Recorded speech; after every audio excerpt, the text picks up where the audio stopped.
Hello दोस्तों, आज हम वीडियो लेके आ चुके हैं जी कोस्ट मैनेजमेंट के प्रैक्टिकल सब्जेक्ट्स के ऊपर, वो भी according to new education policy.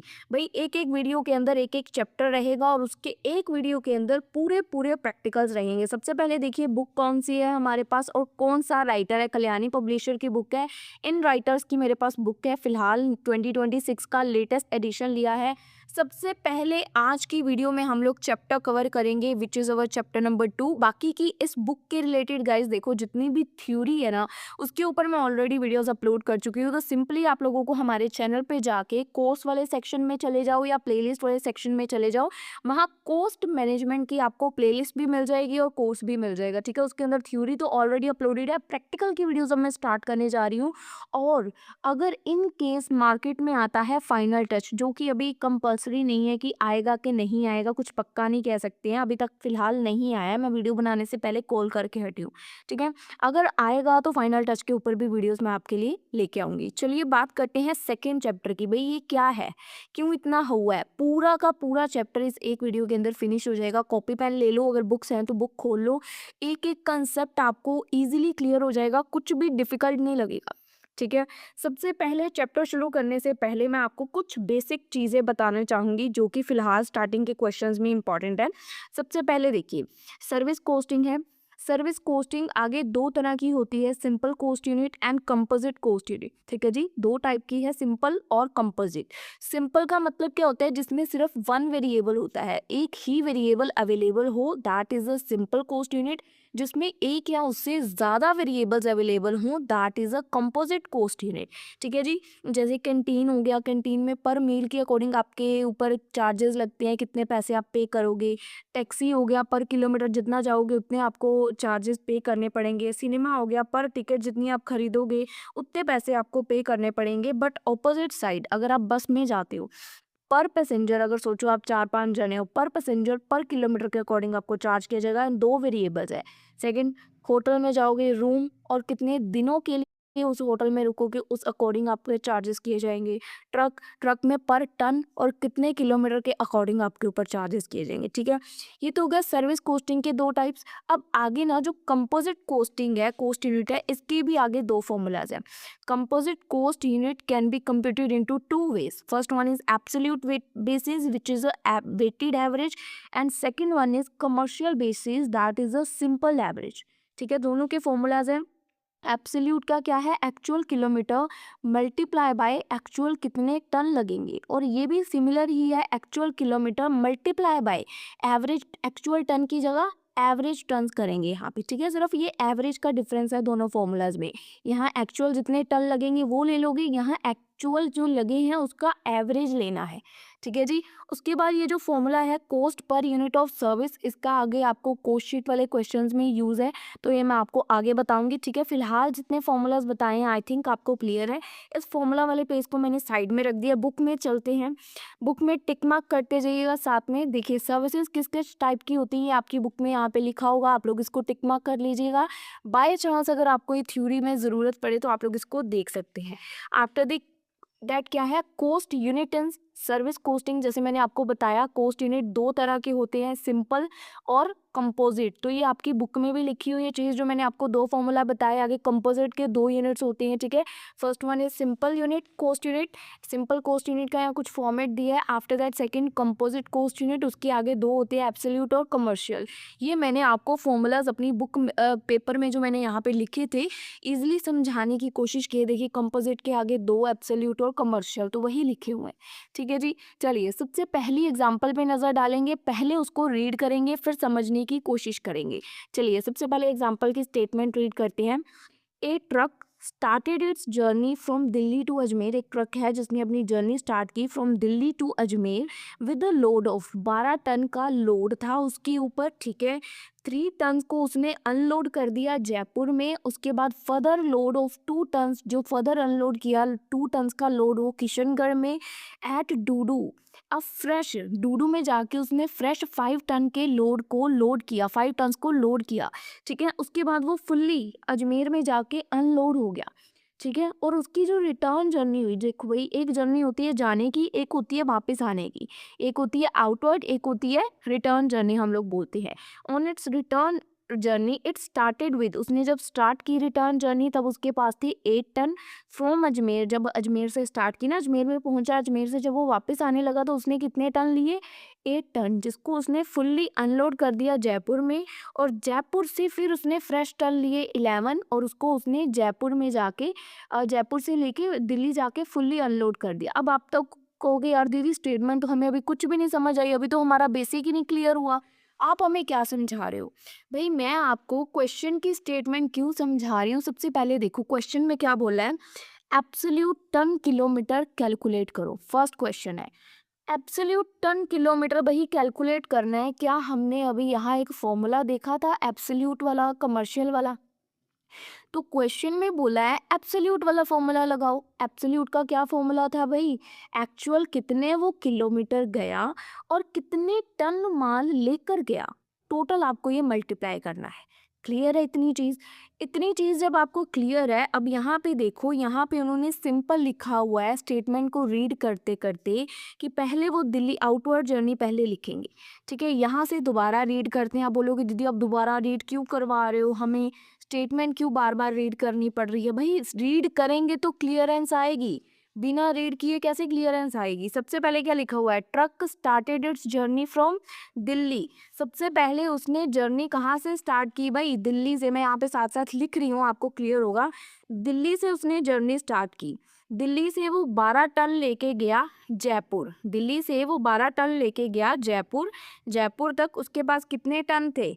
12 ton थे भाई। 12 में से 3 टन उसने जयपुर में ड्रॉप कर दिए। जयपुर में उसने 3 टन ड्रॉप कर दिए, 12 में से 3 गए, कितने बचे? 9 टन बचे। अब ये 9 टन लेके वो बोल रहे हैं यहाँ पे किशनगढ़, पर क्वेश्चन को जब आगे वाले पेज पे आप रीड करोगे ना, उन्होंने उसका रूट बताया है विया, पहले लिखा उन्होंने डूडू जाएगा फिर वो किशनगढ़ जाएगा, यानी कि किशनगढ़ वो पहले नहीं जा सकता। उन्होंने रूट लिख के दिया है, रोड मैप दिया है कि पहले आप डूडू जाओगे फिर आप किशनगढ़ जाओगे। मैं आपको फिर वो भी दिखा देती हूँ। देखो यहाँ पे क्या लिखा हुआ है, रूट वेया डूडू एंड किशनगढ़। डूडू से होके किशनगढ़ जाएंगे। ठीक है जी, डूडू से होके जब हम किशनगढ़ जाएंगे तो जयपुर से हम पहले डूडू जाएंगे, किशनगढ़ नहीं जाएंगे। ठीक है, अभी हम जयपुर पहुंच गए ना, तो जयपुर से अब हम कहाँ जाएंगे? जयपुर से भाई अब हम जाएंगे डूडू। ठीक है जी, जयपुर से कहाँ जाएंगे? डूडू। और डूडू जाके हमने, अब डूडू जाते वक्त हमारे पास टोटल 9 टन थे। ठीक है, डूडू जाके हमने वहाँ से फ्रेश 5 टन और लोड कर लिए। डूडू जाके हमने 9 के बीच में 5 टन और ऐड कर दिए, टोटल कितने हो गए? 14 टन। अब डूडू पहुँच गए, डूडू से जाएंगे किशनगढ़। डूडू से कहाँ जाएंगे? किशनगढ़। अब किशनगढ़ जाके ये जो 2 टन थे, उन्होंने ऊपर भी बोला था कि अनलोड करेंगे, तो यहाँ जाके हमने 2 टन और निकाल दिए, तो 12 टन बचे। अब किशनगढ़ से हम जाएंगे अजमेर, विच is a final destination Ajmer. यहाँ जाके हम अपने टन्स को फुल्ली अनलोड कर देंगे। अब हम अजमेर पहुँच गए। अब यहाँ से आगे हमारी होगी रिटर्न जर्नी, यानी कि वापसी की जर्नी। ठीक है, अजमेर पहुँच गए। अब यहाँ से हमारी स्टार्ट होगी रिटर्न जर्नी। रिटर्न जर्नी जब हमने अजमेर से स्टार्ट की, हमारे पास थे 8 टन जो कि हमने जयपुर लेके गए। ठीक है जी, अजमेर से जयपुर लेके गए 8 टन्स, जिसको हमने जयपुर में अनलोड कर दिया। देखो यहाँ पे लिखा हुआ ना, अनलोडेड एट जयपुर। जयपुर में हमने उसको उतार दिया। उसके बाद हमने जयपुर से ही 11 फ्रेश टन को लोड उठाया, उसको लेके हम दिल्ली गए। फिर जयपुर से हम दिल्ली गए फ्रेश 11 टन्स का लोड लेके, 11 टन्स का लोड लेके। इतनी क्लियरेंस हुई आपको क्वेश्चन की? भाई हाँ जी दीदी हो गई, इतना जितना आपने समझाया ये तो हमें आसानी से समझ आ गया। हाँ जी, अब यहाँ पे देखो डिस्टेंस लिखा हुआ है। हमारा फॉर्मूला क्या आपको याद है? फॉर्मूले पे एक बार दोबारा नज़र डलवा दी जाए। भाई दीदी हमें फॉर्मूला क्यों भूल जाएगा फिर? तो फॉर्मूले पे एक बार नज़र डालते हैं। फॉर्मूला है एक्चुअल एब्सोल्यूट बेसिस का, एक्चुअल कितने किलोमीटर गए। अभी हमने जो ये लिखा, ये क्या लिखा हमने? अभी लिखा ना यहाँ पे कि इतने टन लेके गए, टन वाली चीज़ लिख ली। यानी कि दीदी हमने इस फॉर्मूला में से एक्चुअल टन लिख लिए। अब एक्चुअल किलोमीटर भी तो चाहिए ना, कि कितने किलोमीटर डिस्टेंस सफ़र किया। हाँ जी जी बिल्कुल चाहिए। तो कितने किलोमीटर हमने ये सफ़र किया, यहाँ आपको शायद डिस्टेंस दिख रहा होगा। सो दिल्ली से जयपुर के रास्ते के बीच में कितना डिस्टेंस है भाई? 200 किलोमीटर दिख रहा है हमें। उसके बाद जयपुर से डूडू का डिस्टेंस कितना है भाई दीदी 70 किलोमीटर। उसके बाद भाई डूडू से जब हम किशनगढ़ जाएंगे तो इन दोनों को माइनस कर लो। देखो यहाँ पे एग्जैक्ट चीज़ें लिखी हुई हैं, तो देखो यहाँ पे एग्जैक्ट वही कुछ लिखा हुआ है। 12 इंटू 200, 9 इंटू 70, 14 हमारे यहाँ पे टन्स आए, यहाँ 12 टन आए, तो यहाँ पे हम डिस्टेंस मल्टीप्लाई कर देंगे। इन दोनों का डिफरेंस है 45 और इन दोनों का डिफरेंस है किशनगढ़ से अजमेर का डिफरेंस, यानी कि इन दोनों को माइनस करके 25। तो आप इनको मल्टीप्लाई करोगे, यहाँ आपकी वैल्यूज़ निकल आएंगी। यही निकालनी हुई है, हाँ जी दीदी यही निकालनी हुई है। इसकी जो वैल्यूज़ आएंगी उसको नीचे वाली रिटर्न जर्नी की वैल्यूज़ के साथ ऐड करेंगे। भाई दीदी जब रिटर्न आए तब क्या किया, रिटर्न के टाइम भी भाई सेम किया, 8 टन लेके आए थे। अजमेर से जयपुर आए थे, अजमेर से जयपुर गए थे विद 140 किलोमीटर हो गया ना 8 टन लेके। और उसके बाद जयपुर से दिल्ली गए थे दीदी, जयपुर से दिल्ली का डिफरेंस तो हमें यहाँ पे दिख ही रहा है। और अजमेर से जयपुर का डिस्टेंस 140 था और जयपुर से दिल्ली का डिस्टेंस 200 है। ठीक है जी दीदी, इसको भी कैलकुलेट करोगे, इधर लिखोगे, टोटल करोगे, आंसर निकल आएगा। ये देखिए आंसर। मैंने फर्स्ट क्वेश्चन क्यों समझाने की कोशिश की है, यहाँ से आपका थोड़ा सा बेस बनने वाला है। ध्यान से सुनोगे तो बेस बहुत अच्छा बनेगा, पर अगर अनगहली कर जाओगे या अच्छे से नहीं सुनोगे, क्योंकि वीडियो के एंड में आपको ही रिव्यू देना है कमेंट सेक्शन में कि चैप्टर पूरा मैंने इस वीडियो के अंदर जो कंप्लीट किया है, क्या उसके अंदर कुछ वैल्यू दी है मैंने। ठीक है, चलिए सेकेंड एग्जाम्पल की तरफ चलते हैं। अब यहाँ से आपको एक पैटर्न बनाना सिखाऊंगी। अब वो पैटर्न के लिए मैं एक अलग से शीट ही ले लेती हूँ ताकि आप लोग कंफ्यूज ना हो। ठीक है, अब देखिए यहाँ पे हम इसको कवर कर देते हैं। सबसे पहले हमें क्वेश्चन में ऐसे स्टेटमेंट दी होगी। ठीक है दीदी, हाँ जी। सबसे पहले हम रीड करेंगे, a truck start with the load of 10 tons. एक ट्रक है जो स्टार्ट हुआ जिसके पास कितना लोड है, टोटल यहाँ पे लिखती हूँ 10 टन्स का। ठीक है दीदी, 10 टन का लोड है। Of goods from station P से, पी स्टेशन से उसने स्टार्ट किया। हाँ जी दीदी, पी स्टेशन से स्टार्ट कर दिया। It unload 4 tons at station Q. सबसे पी से पहले वो क्याऊ पे गया, टोटल उसके पास 10 टन थे। क्याऊ पे जाके वहाँ पे उसने 4 टन्स को अनलोड कर दिया, यानी कि 10 में से 4 निकाल दो। कितने टन बचे अगले रूट के लिए भाई उसके पास। अगले रूट क्याऊ स्टेशन पे आके उसने 10 टन थे, 10 में से 4 निकाल दिया। क्याऊ से आ गया, वो कितने टन लेके जाएगा, 6 टन लेके जाएगा दीदी, ये तो कॉमन सी बात है ना। And rest of the goods, जो भी बाकी के गुड्स यानी कि 6 टन थे उसको वो लेके गया स्टेशन आर पे। यहाँ पे लिखा हुआ है ना एट स्टेशन आर।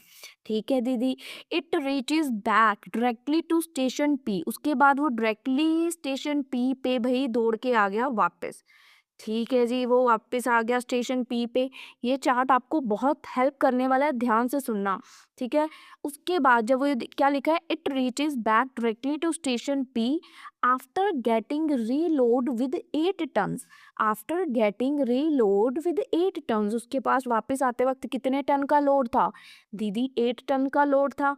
ठीक है जी, अब यहाँ पे बता दिया distance, distance between P to Q, Q to R और आर टू पी, यानी कि फर्स्ट पी टू क्याऊ के बीच का डिस्टेंस है 40 किलोमीटर।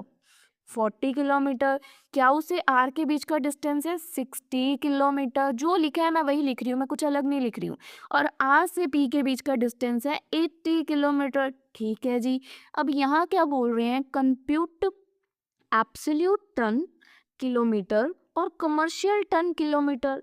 भाई दीदी ये तो वही हो गया जो हमने ऊपर क्वेश्चन में किया था। भाई देखो एब्सोल्यूट वाला तो हमने अभी किया, एक्चुअल कितने किलोमीटर है, एक्चुअल कितने टन है, और साथ में इस बार बोल रहे हैं कि कमर्शियल भी अप्लाई करो, तो actual kilometre multiply by average ton.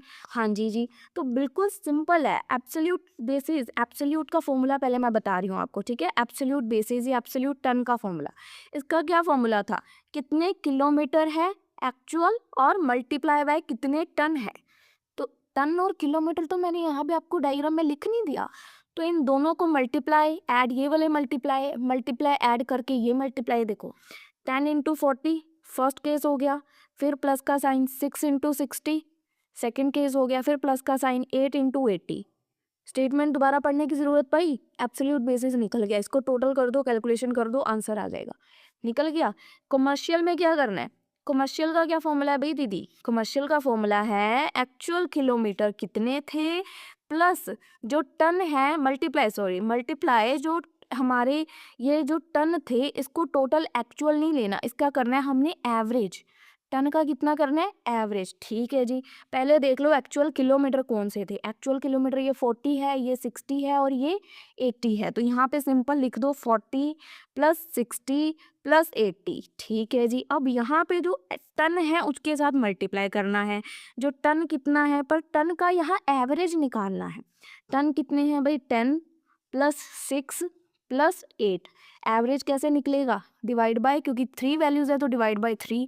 अब इसको सॉल्व करके इसकी कैलकुलेशन कर दो, इसका आंसर भी निकल आएगा। अब आंसर पे आओ।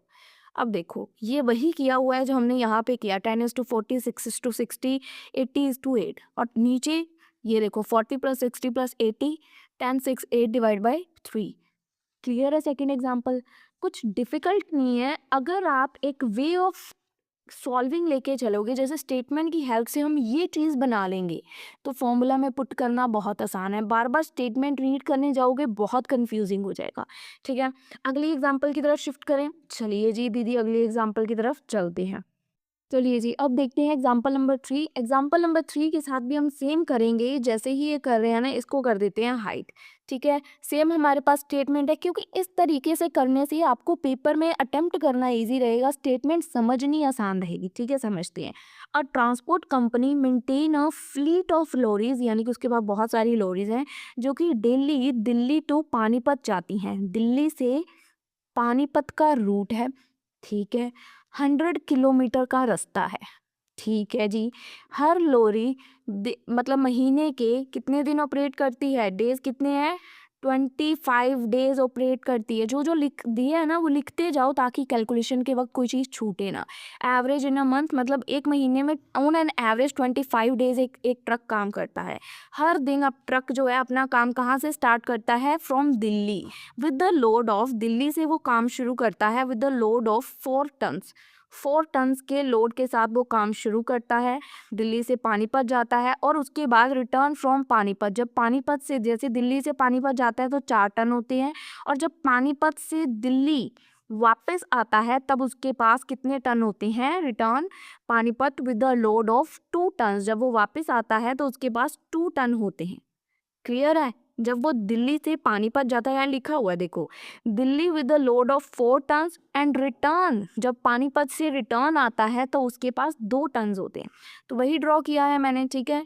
अब calculate the total commercial ton kilometre, commercial ton निकालना है। कमर्शियल वाला जो एवरेज करके निकाला हमने ऊपर यहाँ पे अभी, ठीक है। ये देखो कमर्शियल टन किलोमीटर निकाला था ना, ठीक है। Commercial ton kilometre and cost per commercial, cost per निकालना है, ठीक है। टोटल मंथली चार्जेस, हमें मंथली चार्जेस दिए हैं विच इज़ 27,000, जो जो दिया लिख लो। What rate per ton should the company charge if its plan gross profit? Gross profit दिया है भाई 20% ऑन फ्राइटेज, या समझ लो फ्राइटेज, या लिखा होगा सेलिंग प्राइस, या लिखा होगा टेकिंग्स। टेकिंग्स लिखा होगा तो उसका मतलब भी वही है कि सेलिंग प्राइस, फ्राइटेज लिखा है तो उसका मतलब ये सेलिंग प्राइस, कि 20% ग्रोस प्रॉफिट है बट ऑन सेलिंग प्राइस। इतना क्लियर हो गया, हाँ जी दीदी क्लियर हो गया। अब कमर्शियल टन किलोमीटर पहले निकालना है। कमर्शियल टन का फॉर्मूला क्या था, कमर्शियल टन का फॉर्मूला क्या था, कितने किलोमीटर है ना, actual kilometre into average ton, यही फॉर्मूला था ना कमर्शियल का। तो क्या है देखो, कितने किलोमीटर, एक्चुअल कितने किलोमीटर है, कितने किलोमीटर है, 100 किलोमीटर है भाई, 100 किलोमीटर है, मल्टीप्लाई बाय एवरेज टन। जब वो लेके गया तो 4, वापसी के टाइम 2, तो यहाँ पे 2 केसेस बनेंगे। देखो 25 दिन है, ठीक है, 25 बार वो जा रहा है, 25 बार वो वापस भी आ रहा है। एक आउटवर्ड की, जैसे यहाँ पे बना रहे थे ना, एक आउटवर्ड की जर्नी और एक रिटर्न की जर्नी, तो दोनों केसेस बनेंगे, ठीक है। यहाँ पे अब देख ही लो सोल्यूशन। एक जाते हुए की जर्नी ये है, देखो 4 टन के साथ वो गया और 2 टन के साथ वो वापस आया। 4 into 100 kilometre, 4 ton 100 kilometre for 25 days, plus 2 ton जब वो रिटर्न आया, रिटर्न की journey 2 ton into 100 kilometre into 25 days, ठीक है। तो जब आपको दिनों के कैलकुलेशन दी है कि महीने के 25 दिन वो काम कर रहा है, तब आपने डेज भी लेने हैं, नंबर ऑफ डेज, ठीक है। आफ्टर दैट और भी आगे फॉर्मूलाज आएंगे, जैसे यहाँ पे कैपेसिटी यूटिलाइज लिखा है, वो आगे क्वेश्चंस में आएंगे तो मैं आपको समझाऊंगी, ठीक है। फिलहाल के लिए आप इसको कैलकुलेट करोगे, आपके 15,000 टन निकल आएंगे। फर्स्ट कमर्शियल टन निकल आया। अब आफ्टर दैट इन्होंने बोला था पर कमर्शियल टन की कितनी वैल्यू है। भाई हमें ना मंथली चार्जेस दिए थे इतने, और मंथली हमारे टन हो रहे हैं इतने, तो charges divided by total ton kilometre कर दो तो आपकी कॉस्ट पर कमर्शियल टन निकल आएगी। चार्जेस डिवाइडेड बाय जितने टन किलोमीटर बन रहा है डिवाइड करोगे cost divided by unit, cost divided by unit करोगे तो पर कमर्शियल टन की कीमत आ जाएगी 1.80। क्लियर है? हाँ जी दीदी क्लियर है। अब पर कमर्शियल टन की वैल्यू इतनी आ गई। यहाँ बोला हुआ था 20% gross profit on selling price, 20% gross profit on selling price. अब देखो हमारे पास ये आया है, यहाँ प्रॉफिट ऐड होगा, यहाँ सेलिंग प्राइस निकलेगा, तो ये वैल्यू तो हमारे पास किसी एंगल में है ही नहीं, सेलिंग प्राइस हमारे पास नहीं है। सेलिंग प्राइस पे जब हमें लिखा हो कि ग्रोस प्रॉफिट लगाओ, और सेलिंग प्राइस तो हमारे पास है ही नहीं, हमारे पास है कॉस्ट, कॉस्ट में प्रॉफिट ऐड होगा फिर सेलिंग प्राइस निकलेगा। तो ऐसे केसेस में क्या करना है, जितनी परसेंटेज दी गई है उसको डिवाइड में, जैसे आप क्या लिखते हो 20/100, पर जब लिखा हो 20/100 ऑन सेलिंग प्राइस, 20/100 कब लगना है, जब आपको ऑन कॉस्ट लिखा हो ना तो पूरा 20% लगेगा, पर जब आपको लिखा है ऑन सेलिंग प्राइस तो आपने डिवाइड में 100 में से जितनी ऊपर वैल्यू है उसको माइनस करके लेना है, यानी कि 20/80। तो 1.80 पे कैलकुलेशन कर देते हैं। हमारी यहाँ पे वैल्यू देखो कितनी है 1.80, तो 1.80 मल्टीप्लाई बाय 20 डिवाइडेड बाय 80, तो हमारा प्रॉफिट आ जाएगा 0.45। तो यहाँ पे आपको प्रॉफिट दिख जाएगा। तो जब भी आपको लिखा हो, वैसे तो 90% क्वेश्चन ऐसे आएंगे जिसमें gross profit on selling price ही लिखा होगा, ठीक है। तो आपने इस तरीके से क्वेश्चन सॉल्व करना है, इसको ऐड करोगे सेलिंग प्राइस आ जाएगा, और टोटल किलोमीटर करके 100 किलोमीटर की आप कॉस्ट निकाल लोगे 2 to 5। यहाँ हमारी एग्जांपल खत्म हो जाती है, ठीक है। आई थिंक मैं थोड़ा आपका बेस सेट कर पाई हूँ, आधा घंटा हो गया आई थिंक इस वीडियो को, तो थोड़ा सा आपका 20-25 मिनट में मैंने बेस सेटल डाउन कर दिया। चलिए अब लॉन्ग क्वेश्चन की तरफ मूव करते हैं। 5 मार्क्स के क्वेश्चन आप शायद निकाल लोगे अब थोड़े से, ठीक है। चलिए अब आपको इसका मैं फॉर्मेट चाहे बुक से देख लें, आपकी बुक्स में भी है, और मैं जो समझाने वाली हूँ उसके तरीके से भी समझ लें। कॉस्ट शीट को 3 कैटेगरीज में डिवाइड किया जाता है। 3 कैटेगरीज, सबसे पहली होती है फिक्स कॉस्ट। फिक्स कॉस्ट यानी कि स्टैंडिंग चार्जेस, ठीक है जी। इसके अंदर हमारे कोई भी जो फिक्स खर्चे हैं, जैसे कि कोई गैराज का रेंट है, अगर काम चले या ना चले देना पड़ेगा, ठीक है। सर्विस हो या ना हो, insurance, interest on capital, vehicle का कोई टैक्स है, सैलरी ड्राइवर, कंडक्टर या क्लीनर की कब इस सेक्शन में डालनी है, जब आप उस सैलरी को मंथली बेसिस पे अपने एम्प्लॉय को पे कर रहे हो, क्योंकि ये फिक्स कॉस्ट है। अगर तो आप अपनी सैलरी जैसे एम्प्लॉय को दे रहे हो, हर महीने दे रहे हो, फिर तो वो फिक्स ही हुई ना, चाहे आपके पास सेल्स हो या ना हो आपको सैलरी पे करनी है। पर कई जगह सैलरी तब दी जाती है जब कोई कॉन्ट्रैक्ट होता है, जैसे अगर कोई ट्रक ड्राइवर है, तो अगर ट्रक का कोई रूट होगा तभी उसको पेमेंट की जाएगी ना। आप सोचो 4 महीने कोई रूट ही नहीं है ट्रक का, कोई ट्रक के उसको कहीं लेके ही नहीं जाना, कोई सर्विस ही नहीं देनी, फिर किस बात की सैलरी। तो अगर आप इन केस मंथली बेसिस पे करते हो तो ही आपको वो चीज़ यहाँ लेनी है, ठीक है। उसके बाद टैक्स, लाइसेंस और डेप्रिसिएशन भी अगर कोई पीरियड बेसिस है तभी यहाँ पे आएगी। फिक्स कॉस्ट क्लियर है। सेकंड आती है मेंटेनेंस कॉस्ट, कोई भी रिपेयर करने की cost, painting, tyre, tubes, spare parts की कॉस्ट, वो यहाँ आ जाएगी। थर्ड आती है ऑपरेटिंग कॉस्ट, यानी कि जब आप काम कर रहे हो, रनिंग कॉस्ट इसको बोलते हैं, रन करने की कॉस्ट, ठीक है। पेट्रोल, क्योंकि गाड़ी चलेगी तो पेट्रोल यूज़ होगा, engine oil, lubricant oil, wages, wages यहाँ कब आनी है, जब आप अकॉर्डिंग टू रनिंग, अगर आप देख रहे हो कि जब आपका रूट होगा तभी आपको पे किया जाएगा, तो इन दैट केस यहाँ पे आएगी। पर अगर मंथली बेसिस है वेजेस वगैरह तो यहाँ पे आएंगी, ठीक है। और उसके बाद डेप्रिसिएशन, वो भी अगर बेसिस ऑन एक्टिविटी के बेस पे चार्ज हो रही है तो यहाँ, अगर पीरियड बेसिस पे चार्ज कर रहे हो तो इधर, ठीक है। आफ्टर दैट एनी अदर कोई भी वेरिएबल कॉस्ट होगी तो वो यहाँ पे आएगी। इतना क्लियर है? ये सिंपल सा कॉस्ट शीट का फॉर्मेट है। जो कि आपकी बुक्स में भी बना हुआ है, पर मैंने उस पे थोड़ा ईजी वे में कोशिश की समझाने की। Fix cost, maintenance cost, operating cost, तीनों बन जाएंगे। तीनों को एट द एंड हम लोग यहाँ आके करेंगे ऐड। आफ्टर दैट का जो प्रोसेस है ना, यहाँ पे समझने की कोशिश नहीं करनी है, प्रैक्टिकल की हेल्प से इजी क्लियर होगा। यहाँ तक फॉर्मेट को आपको लर्न करना है, जो भी करना है आपके हाथ में है। फॉर्मेट को मैं कुछ नहीं कहूँगी कि जो मर्जी करो, ठीक है, जैसे मर्जी लर्न करो। चलिए भाई दीदी, इतना क्लियर हो गया। अब चलते हैं हमारी एग्जाम्पल नंबर 5 पे। इसको भी उसी तरीके से करें तो क्या आपका ख्याल है? वैसे देखते हैं पहले क्या दिया गया हमें इसके अंदर, ठीक है। सबसे पहले work out in appropriation cost sheet from the unit cost per passenger kilometre. Cost per passenger kilometre निकालनी है, ठीक है। अब इसका कोई फॉर्मूला भी मैंने आपको नहीं बताया है। मैंने आपको जो फॉर्मूलाज बोले थे ना, ये देखो, जो मैंने इसके आगे बोले थे कि एब्सोल्यूट और कोस्ट कमर्शियल तक लिख लो, ये कोस्ट शीट के फॉर्मूलाज है। अब इसका इस्तेमाल होगा, ठीक है। Cost per unit of service कैसे निकलेगी? Total cost of the period, जो टोटल कॉस्ट है ये कॉस्ट शीट से आएगी। और कॉस्ट यूनिट भी मैं आपको समझाऊंगी कैसे निकालने हैं। उसमें प्रॉफिट्स ऐड करेंगे, sale per unit of service निकलेगी। तो ये फॉर्मूला का भी यूज़ होगा, याद रखिएगा, ठीक है। मैं आपको समझाऊंगी। अब इस बुक जो ये हमारा कैलकुलेशन कर रहे हैं, तो यहाँ पे क्या है? Fleet of passengers buses run by a transport company. अब यहाँ से स्टेटमेंट ध्यान से सुनना। 5 पैसेंजर, 5 बसेज हैं, यहाँ लिख ही लेते हैं क्या कैलकुलेशन होगी, ठीक है। यहाँ पे स्टेटमेंट रीड कर रही हूँ, क्या है? पहले 5 पैसेंजर बसेस, 5 बसेज हैं हमारे पास, ठीक है, जिनकी कॉस्ट है 50,000, 1,20,000, 45,000, 55,000, 80,000 बसेस की कॉस्ट है। तो आप बसेस की कॉस्ट को, कॉस्ट ऑफ बसेस यहाँ पे सिंपल कैलकुलेट किया हुआ है, सभी को ऐड करके 3,50,000 कॉस्ट निकल आएगी, क्योंकि हमें कॉस्ट की ज़रूरत भी पड़ सकती है। टोटल कॉस्ट हमारी निकल आई 3,50,000। मैं ये अज्यूम कर रही हूँ कि आप इतना निकाल लेंगे, ठीक है।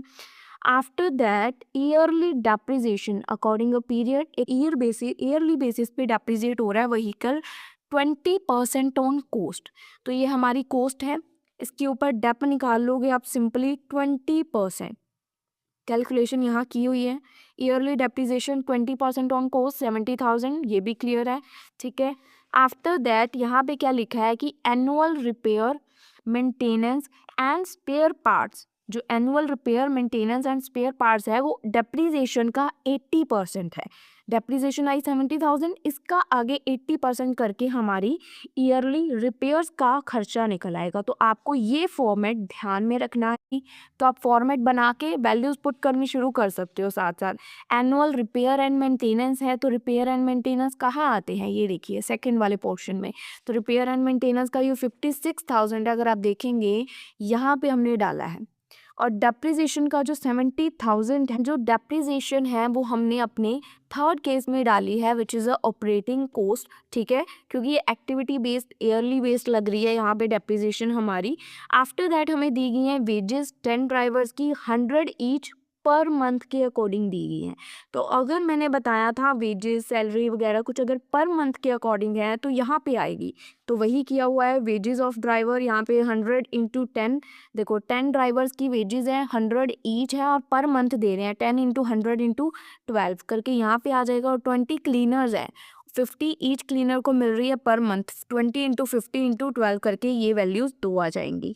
उसके बाद yearly rate of interest 4% of capital, 4% on capital, interest on capital receive हो रहा है, तो यहाँ पे interest on capital first case में ही था, ठीक है। तो इंटरेस्ट ऑन कैपिटल आप 4% यानी कि कॉस्ट के ऊपर लगा दोगे तो आपका इंटरेस्ट की वैल्यू आ जाएगी 14,000। यहाँ पे मैं टिक कर रही हूँ जो जो वैल्यूज़ मैं आपको समझा रही हूँ। उसके बाद रेंट पे कर रहे हो आप 6 गैराजेस का, 6 गैराजेस का रेंट पे किया जा रहा है यहाँ पे 50 ईच पर मंथ। यहाँ पे 50 ईच पर मंथ रेंट पे कर रहे हैं, तो 50 ईच, ये देखो गराजेस का रेंट 50 ईच, 6 गराजेस हैं तो 12 महीनों के लिए रेंट पे कर रहे हैं, तो 3600 हमारा रेंट पे हो रहा है, ठीक है। आफ्टर दैट डायरेक्टर की जो फीस है 400 पर मंथ है, तो ये भी यहाँ आएगी 400 इंटू 12 करके, ठीक है, 4800। आफ्टर दैट ऑफिस एस्टैब्लिशमेंट के जो खर्चे हैं 1000 पर मंथ ये भी यहाँ पे आएंगे, 1000 इंटू 12 करके।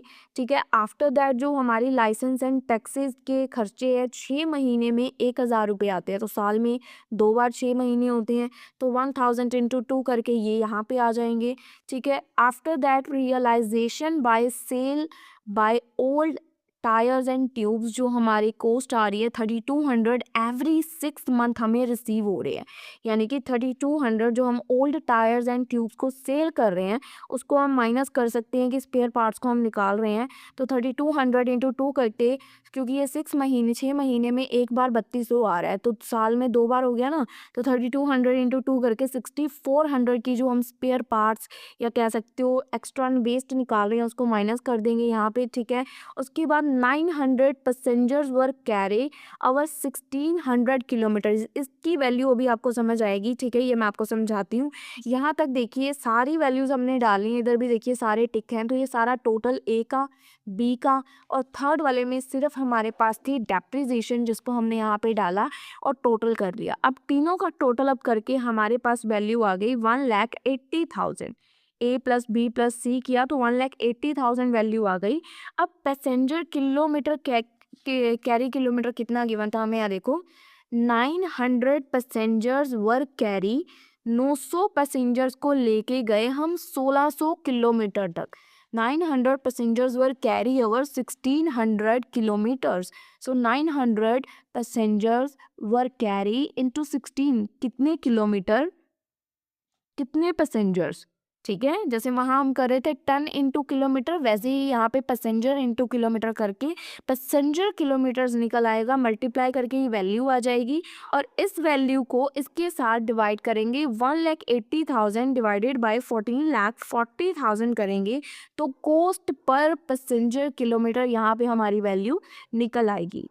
सो फ्रेंड्स, आई होप आपको ये एग्जाम्पल अच्छे से क्लियर है। चलिए अब देखते हैं हमारी अगली एग्जाम्पल, ध्यान से सुनिएगा, इसको भी हम लोग ऐसे ही समझेंगे जैसे अब तक हमने सभी समझी हैं। ठीक है, सबसे पहले देखिए transport company has been given a 40 kilometre का रूट है, तो हम यहाँ पे नीचे लिखते जाएंगे जो जो भी हमें इंफॉर्मेशन गिवन होगी ना हम यहाँ पे लिखते जाएंगे। देखिए 40 किलोमीटर का रूट है, ठीक है जी। उसके बाद long route to run buses, the cost of each bus is 6,50,000, cost कितनी है जी 6,50,000 हमने लिख लिया है। The buses will make 3 round trips, यानी कि 3 बार जा रही हैं और 3 बार वापस आ रही हैं। राउंड ट्रिप्स जाना और आना इसको बोलते हैं, जाके वापस आना राउंड ट्रिप। तो 3 round trips per day carrying an average 80% passenger of their seating capacity, अपने जितनी भी उसकी सीटिंग कैपेसिटी है, पहले तो 3 राउंड ट्रिप्स लगा रही हैं और 80% अपनी कैपेसिटी के, जितनी भी उसकी कैपेसिटी है सीट्स की, उसके 80% पैसेंजर्स को ले जा रही है।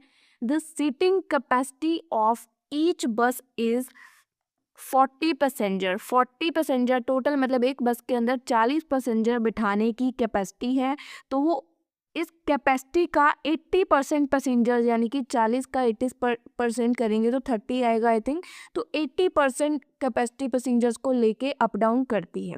ठीक है, the buses will run on an average 25 days, दिन मतलब महीने में 25 दिन ये ट्रैवल करते हैं, तो 25 डेज हमने यहाँ पे लिख दिया। The other information for the year 24-25 are given below. अब ये हमें कुछ इन्फॉर्मेशन गिवन है जिसकी हेल्प से हम लोग किलोमीटर समथिंग कुछ निकालेंगे। ठीक है, मैं आपको वो समझाऊंगी, पहले बाकी की स्टेटमेंट देखो। अब आपको गैराज का रेंट गिवन है, पर मंथ के अकॉर्डिंग है तो स्टैंडिंग चार्जेस में आएगा। आपको ये फॉर्मेट याद रखना है, ठीक है, जो हम ये फॉर्मेट के थ्रू चल रहे हैं। बाकी की वैल्यूज़ यहाँ पे आपको दिख जाएंगी। एनुअल रिपेयर एंड मेंटेनेंस है, इसको डाल देंगे। सैलरीज दी गई हैं, इसको डाल देंगे। वेजेस हैं, उसके बाद मैनेजर की सैलरी है, पर मंथ के अकॉर्डिंग है तो डाल दोगे कहाँ, आपको फॉर्मेट देख लेना। मैं आपको प्रॉपर डिटेल में नहीं समझाऊंगी, आपका एक बेस बन चुका है अकॉर्डिंग टू मी। ठीक है, उसके बाद road tax permit fees given है आपको 4 क्वार्टर, तो एक साल में 4 क्वार्टर होते हैं, एक क्वार्टर 3 महीने का होता है। ठीक है जी, तो आप लोग इसको पूरे ईयर के अकॉर्डिंग निकालोगे। उसके बाद ऑफिस एक्सपेंसेस दिए गए हैं 2000। उसके बाद कॉस्ट ऑफ डीजल पर लीटर, कॉस्ट जो है डीजल की पर किलोमीटर है 33 रुपीज़। किलोमीटर रन पर लीटर, मतलब देखो पर लीटर की कॉस्ट है 33 रुपये और पर लीटर कितने किलोमीटर बस चल रही है, 6 किलोमीटर। तो ये देख लो कि डीजल की कॉस्ट आप कैसे निकालोगे, जैसे कि यहाँ पे आपको ये 33 और 6 किलोमीटर जा रहा है, तो 6 किलोमीटर डिवाइड में यहाँ पे निकाली हुई है। 6 किलोमीटर जो भी निकाल जा रहे हो जितने kilometre, 6 kilometre multiply bye 33 rupees 1 kilometre की कॉस्ट है। अब बोलोगे 3,60,000 कैसे आए, मैं आपको आगे समझाऊंगी अभी कैसे आया। हम लोग टोटल किलोमीटर निकालेंगे कि कितने टोटल किलोमीटर वो यहाँ पे रन कर रही है अपनी बस को। Total kilometre run during the bus, तो हमने यहाँ पे जो ये लिखा था ना कि 40 किलोमीटर जा रहे हैं हम लोग, ठीक है, 3 राउंड ट्रिप्स लगा रहे हैं, अपनी 80% कैपेसिटी का यूटिलाइज कर रहे हैं, 25 डेज के लिए जा रहे हैं, तो अब इसका यूज़ होगा 40 इनटू हमारी राउंड ट्रिप्स कितनी लग रही हैं 3, या तो सीधा 3 कर दो, या फिर 3 की राउंड ट्रिप्स अगर लिखी हैं तो 3 बार जा रहे हैं 3 बार वापस आ रहे हैं, या तो 6 लिख दो सीधा, या फिर 3 मल्टीप्लाई बाय 2 लिख दो।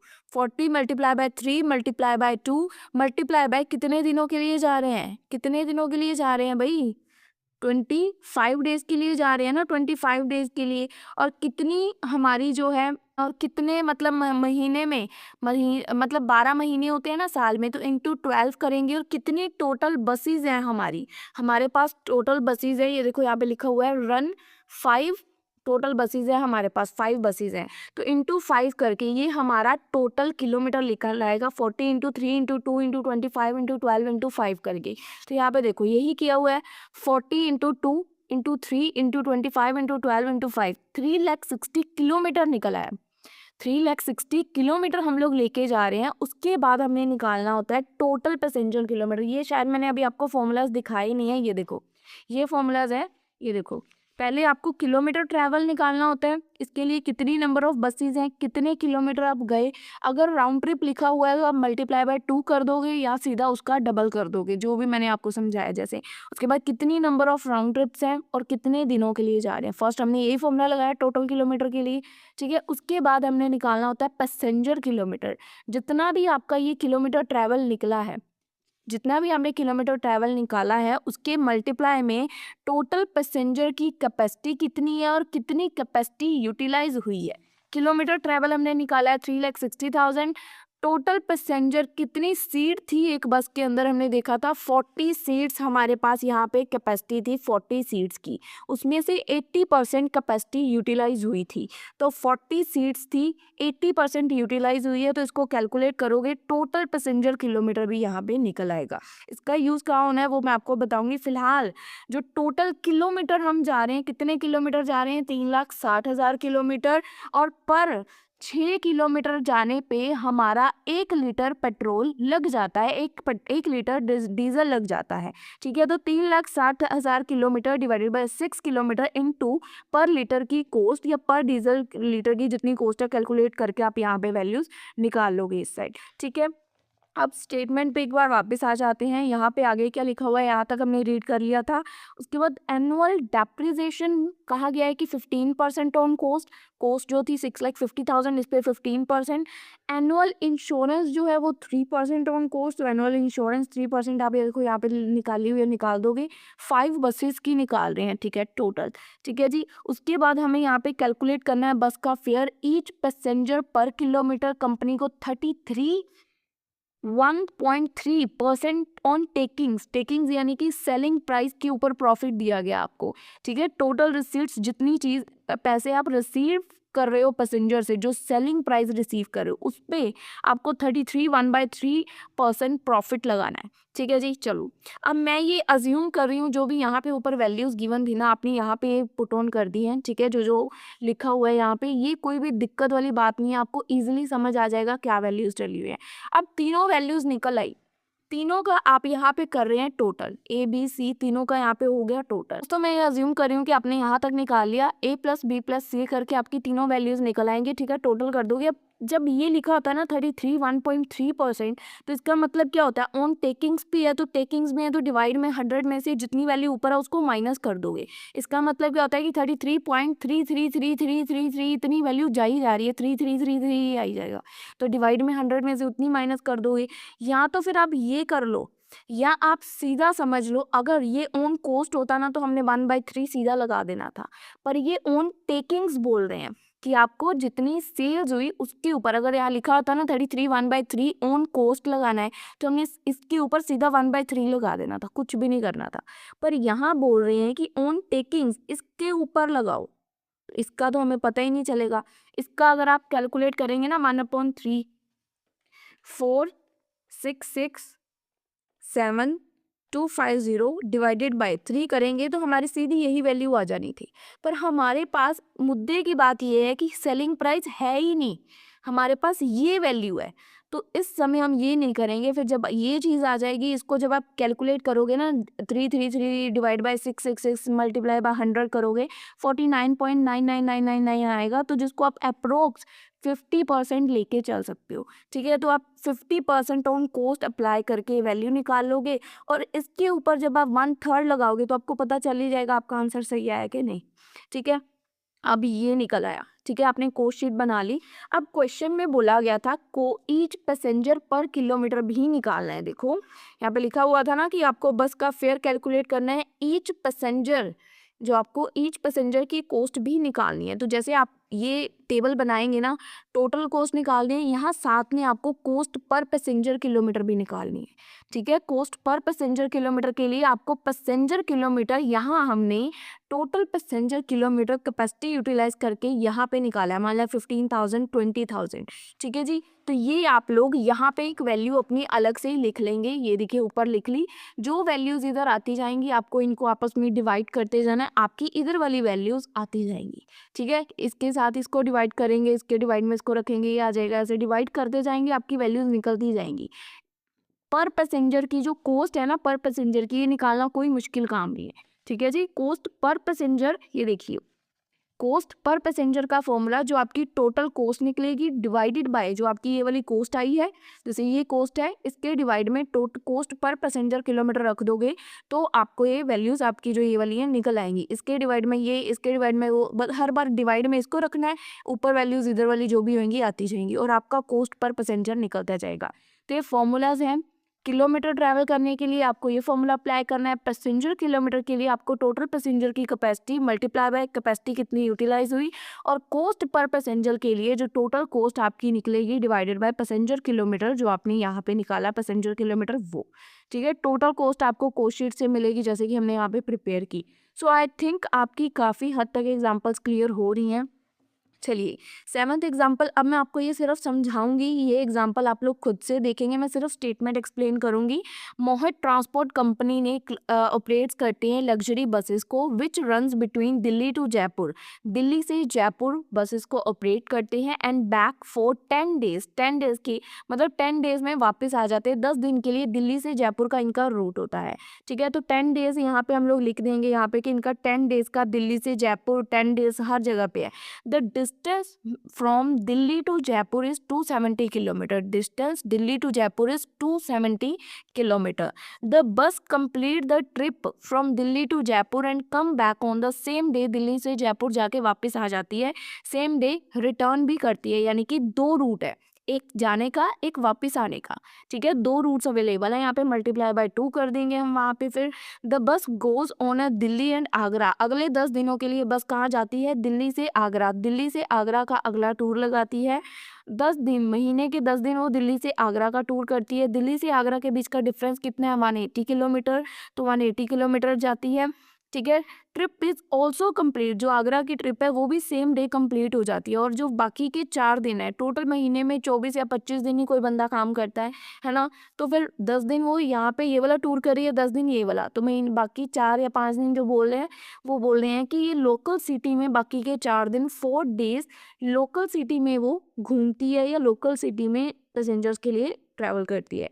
डेली डिस्टेंस जो है वो कवर करती है जो लोकल सिटी में आने जाने का, that is a 65 kilometre, that is a 65 kilometre. ठीक है जी, अदर इन्फॉर्मेशन ये हमें कोस्ट शीट की इन्फॉर्मेशन देगी, आप लोग देख लीजिएगा। कॉस्ट ऑफ बस, डेप्रिसिएशन, सैलरी, ये बिल्कुल सिंपल है, आप लोग सारी चीज़ें डाल लेंगे।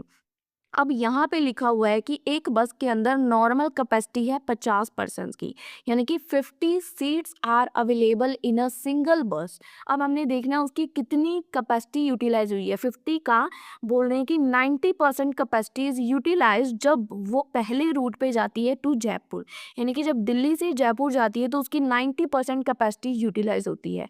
सेकेंड, एंड 80% कब यूटिलाइज होती है, जब वो आगरा जाती है, यानी कि जब वो आगरा का ट्रिप करती है दिल्ली से, तब उसकी 80% कैपेसिटी यूटिलाइज होती है। और जब वो अपनी ही सिटी में ट्रैवल करती है तो वो फुल्ली ऑक्यूपाई होती है, जितनी सीट्स होती हैं सारी की सारी फुल होती हैं, तो यहाँ पे ये फुल होती है। ठीक है। पैसेंजर टैक्स जो है, टैक्स अप्लाई होता है 25% ऑन फेयर, ये आप लोग सिंपल डाल सकते हैं। अब नीचे यहाँ पे सिंपल यहाँ पे निकाला हुआ है पैसेंजर किलोमीटर फर्स्ट, उसके बाद आपका total passenger kilometre. Passenger kilometre में क्या है, जब आप पैसेंजर किलोमीटर निकालेंगे तो इसके अंदर आपके कैपेसिटी यूटिलाइज वाले पॉइंट्स भी ऐड हो जाएंगे। ठीक है, पूरा कंबाइन करके फॉर्मूला लगाया होगा ये वाला और ये वाला। ठीक है, पैसेंजर किलोमीटर निकालने के लिए पहले ये, फिर मल्टीप्लाई बाय में ये, तो यहाँ पे कंबाइंड है। ठीक है, तो आने और जाने के दो रूट है, आप कंफ्यूज मत हो जाना 550 कैसे 40 कैसे आया, 270 किलोमीटर है ना, 270 जाना 270 किलोमीटर वापस भी तो आना सेम डे, तो इसलिए 540। आप लोग देखेंगे अपनी बुक्स में, आपको इजीली क्लियर हो जाएगा कौन सी वैल्यू कहाँ से आई है। ज़्यादा मैं एक्सप्लेन नहीं करूँगी, अभी चैप्टर बहुत बड़ा है। और आफ्टर दैट ना इसको आप मंथ वाइज भी निकाल लोगे, यानी कि पर मंथ के अकॉर्डिंग यहाँ पे आप लोग इसका डिस्टेंस निकाल लोगे। क्यों मंथ वाइज निकालोगे, क्योंकि ये जो आपका क्वेश्चन की सोल्यूशन है ये इन्होंने मंथ वाइज सॉल्व किया हुआ है। ठीक है, ये एग्जाम्पल इन्होंने मंथ वाइज सॉल्व करवाई है यहाँ पे। ठीक है, तो आपको ये एग्जाम्पल जब देखोगे अच्छे से समझने की कोशिश, आपका यही होमवर्क है, एक एग्जाम्पल आपको खुद से समझनी है। चलिए अब अगली टॉपिक देखते हैं कि कौन सा हम लोग करेंगे। इसके बाद ये आगे की एग्जांपल्स आपको खुद से करनी है। अब इसके बाद हमारा अगला जो यहाँ पे टॉपिक है which is a canteen cost sheet. ठीक है, आप लोग इसको इसका फॉर्मेट देख सकते हैं, अगर देखना चाहें समझ सकते हैं, अगर समझ आ जाए तो वेल एंड गुड है। वैसे ही यहाँ पे देखो वेजेस और सैलरीज प्रोविजंस होती हैं और कंज्यूमेबल्स जो स्टोर्स होते हैं। ठीक है, वेजेस और सैलरीज में तो वही है ना, canteen manager, supervisor, cook, counter person, इनकी सैलरीज। प्रोविजंस में जो खाना हम खाते हैं, meat, fish, egg, vegetables, fruit, milk वगैरह समथिंग आ जाएगा। और कंज्यूमेबल में हमारी cutlery, crockery, washing up cloth, drying up cloth, cleaning, ठीक है, ब्रशेस, सब कुछ आ जाएगा। ठीक है, उसके बाद लास्ट है सर्विसेज, स्ट्रीम, गैस, इलेक्ट्रिसिटी, ये सारा आपको फॉर्मेट देखना है। एक आधी एग्जांपल समझो, नहीं समझ आएगा फिर मैं आपको और अच्छी तरीके से समझाने की कोशिश करूँगी, वैसे एक एग्जांपल से आपको अच्छे से क्लियर हो जाएगा। ठीक है, चलिए हम लोग यहाँ पे देखते हैं। अब यहाँ पे कुछ भी नहीं करना है, सिंपल कोस्ट शीट बनानी है हमें। यहाँ पे टी पाउडर की क्वांटिटी दी हुई है, रेट दिया हुआ है, मल्टीप्लाई करके टी पाउडर कहाँ जाएगा, शुगर कहाँ जाएगी, मिल्क कहाँ जाएगी, ये सब आप फॉर्मेट में देखेंगे और सारी वैल्यूज़ आपकी डलती रहेंगी। ठीक है, उसके बाद आपको ऑटो चार्जेस, ये मिसलेनियस एक्सपेंसेस, आपकी सैलरी दी है, कुक की वेजेस दिए गए हैं, fuel, gas, table cloth, depreciation. तो आपको सिंपल कोस्ट शीट प्रिपेयर करनी है और आपको कॉस्ट पर पर्सन जो कस्टमर है वो चार्ज करनी है। ऑल्सो आपके यहाँ पे क्या लिखा हुआ है, अज्यूम करो कि जो आपके एम्प्लॉयज़ है वो 3000 टोटल एम्प्लॉयज़ हैं आपकी फैक्ट्री में। अब कॉस्ट शीट तो बिल्कुल सिंपल है। ठीक है, जो जो वैल्यूज़ गिवन है आप डालते जाओ, टोटल कॉस्ट इधर निकलती जाएगी। ठीक है, उसके बाद पहले वेजेस एंड सैलरीज डाली हुई हैं, फिर यहाँ पे जो प्रोविजंस हैं, खाने पीने की चीज़ें हैं वो डाली हुई हैं, यहाँ डाल के टोटल, फिर मिसलेनियस डाली हुई हैं वैल्यूज सारी, इधर टोटल किया हुआ है। टोटल ऑपरेटिंग कॉस्ट निकल आई आपकी, यानी कि कॉस्ट शीट का टोटल निकल आया। ठीक है, टोटल कॉस्ट शीट निकल आई। अब आपको कॉस्ट पर वर्कर निकालनी है और आपको नंबर ऑफ वर्कर, हमने अभी क्वेश्चन में देखा 3000 बोला गया था, अज्यूम कर रहे हैं, तो 1830 डिवाइडेड बाय 3000 करोगे, सिंपली आपकी कॉस्ट पर वर्कर निकल आएगी। कितना आसान क्वेश्चन था। अब कुछ क्वेश्चन में हो सकता है कि आपको ऐसे लिखा हो कि calculate the increase in subsidy per head, तो ये अगला मेथड है, यानी कि आपको उसके अंदर कैंटीन कॉस्ट की मंथली स्टेटमेंट बनानी पड़ सकती है। कितना मटेरियल कंज्यूम हुआ, लेबर, सुपरवाइजर, ओवरहेड्स, यहाँ तक तो आपने ऊपर भी किया। टोटल करने के बाद जो सेल है बाय कूपन के थ्रू वो माइनस सब्सिडी जो है वो होगा, यहाँ पे वैल्यूज, नंबर ऑफ एम्प्लॉयज़ कितने हैं, उसके बाद आप डिवाइड करोगे और भी वो, ये एग्जाम्पल के थ्रू समझते हैं। जैसे ये अगली एग्जाम्पल में लिखा हुआ है सब्सिडी पर हेड, जैसे यहाँ पे लिखा था ना कि अगर आपको लिखा होगा सब्सिडी पर हेड तो आपको ये पर हेड बनाना होगा। Company runs a canteen for the benefit of employees and the employees are created here at subsidies rate through coupon sale from the following information. आपको कितना इंक्रीज हुआ सब्सिडी पर हेड में this month over that same month में आपको बताना है।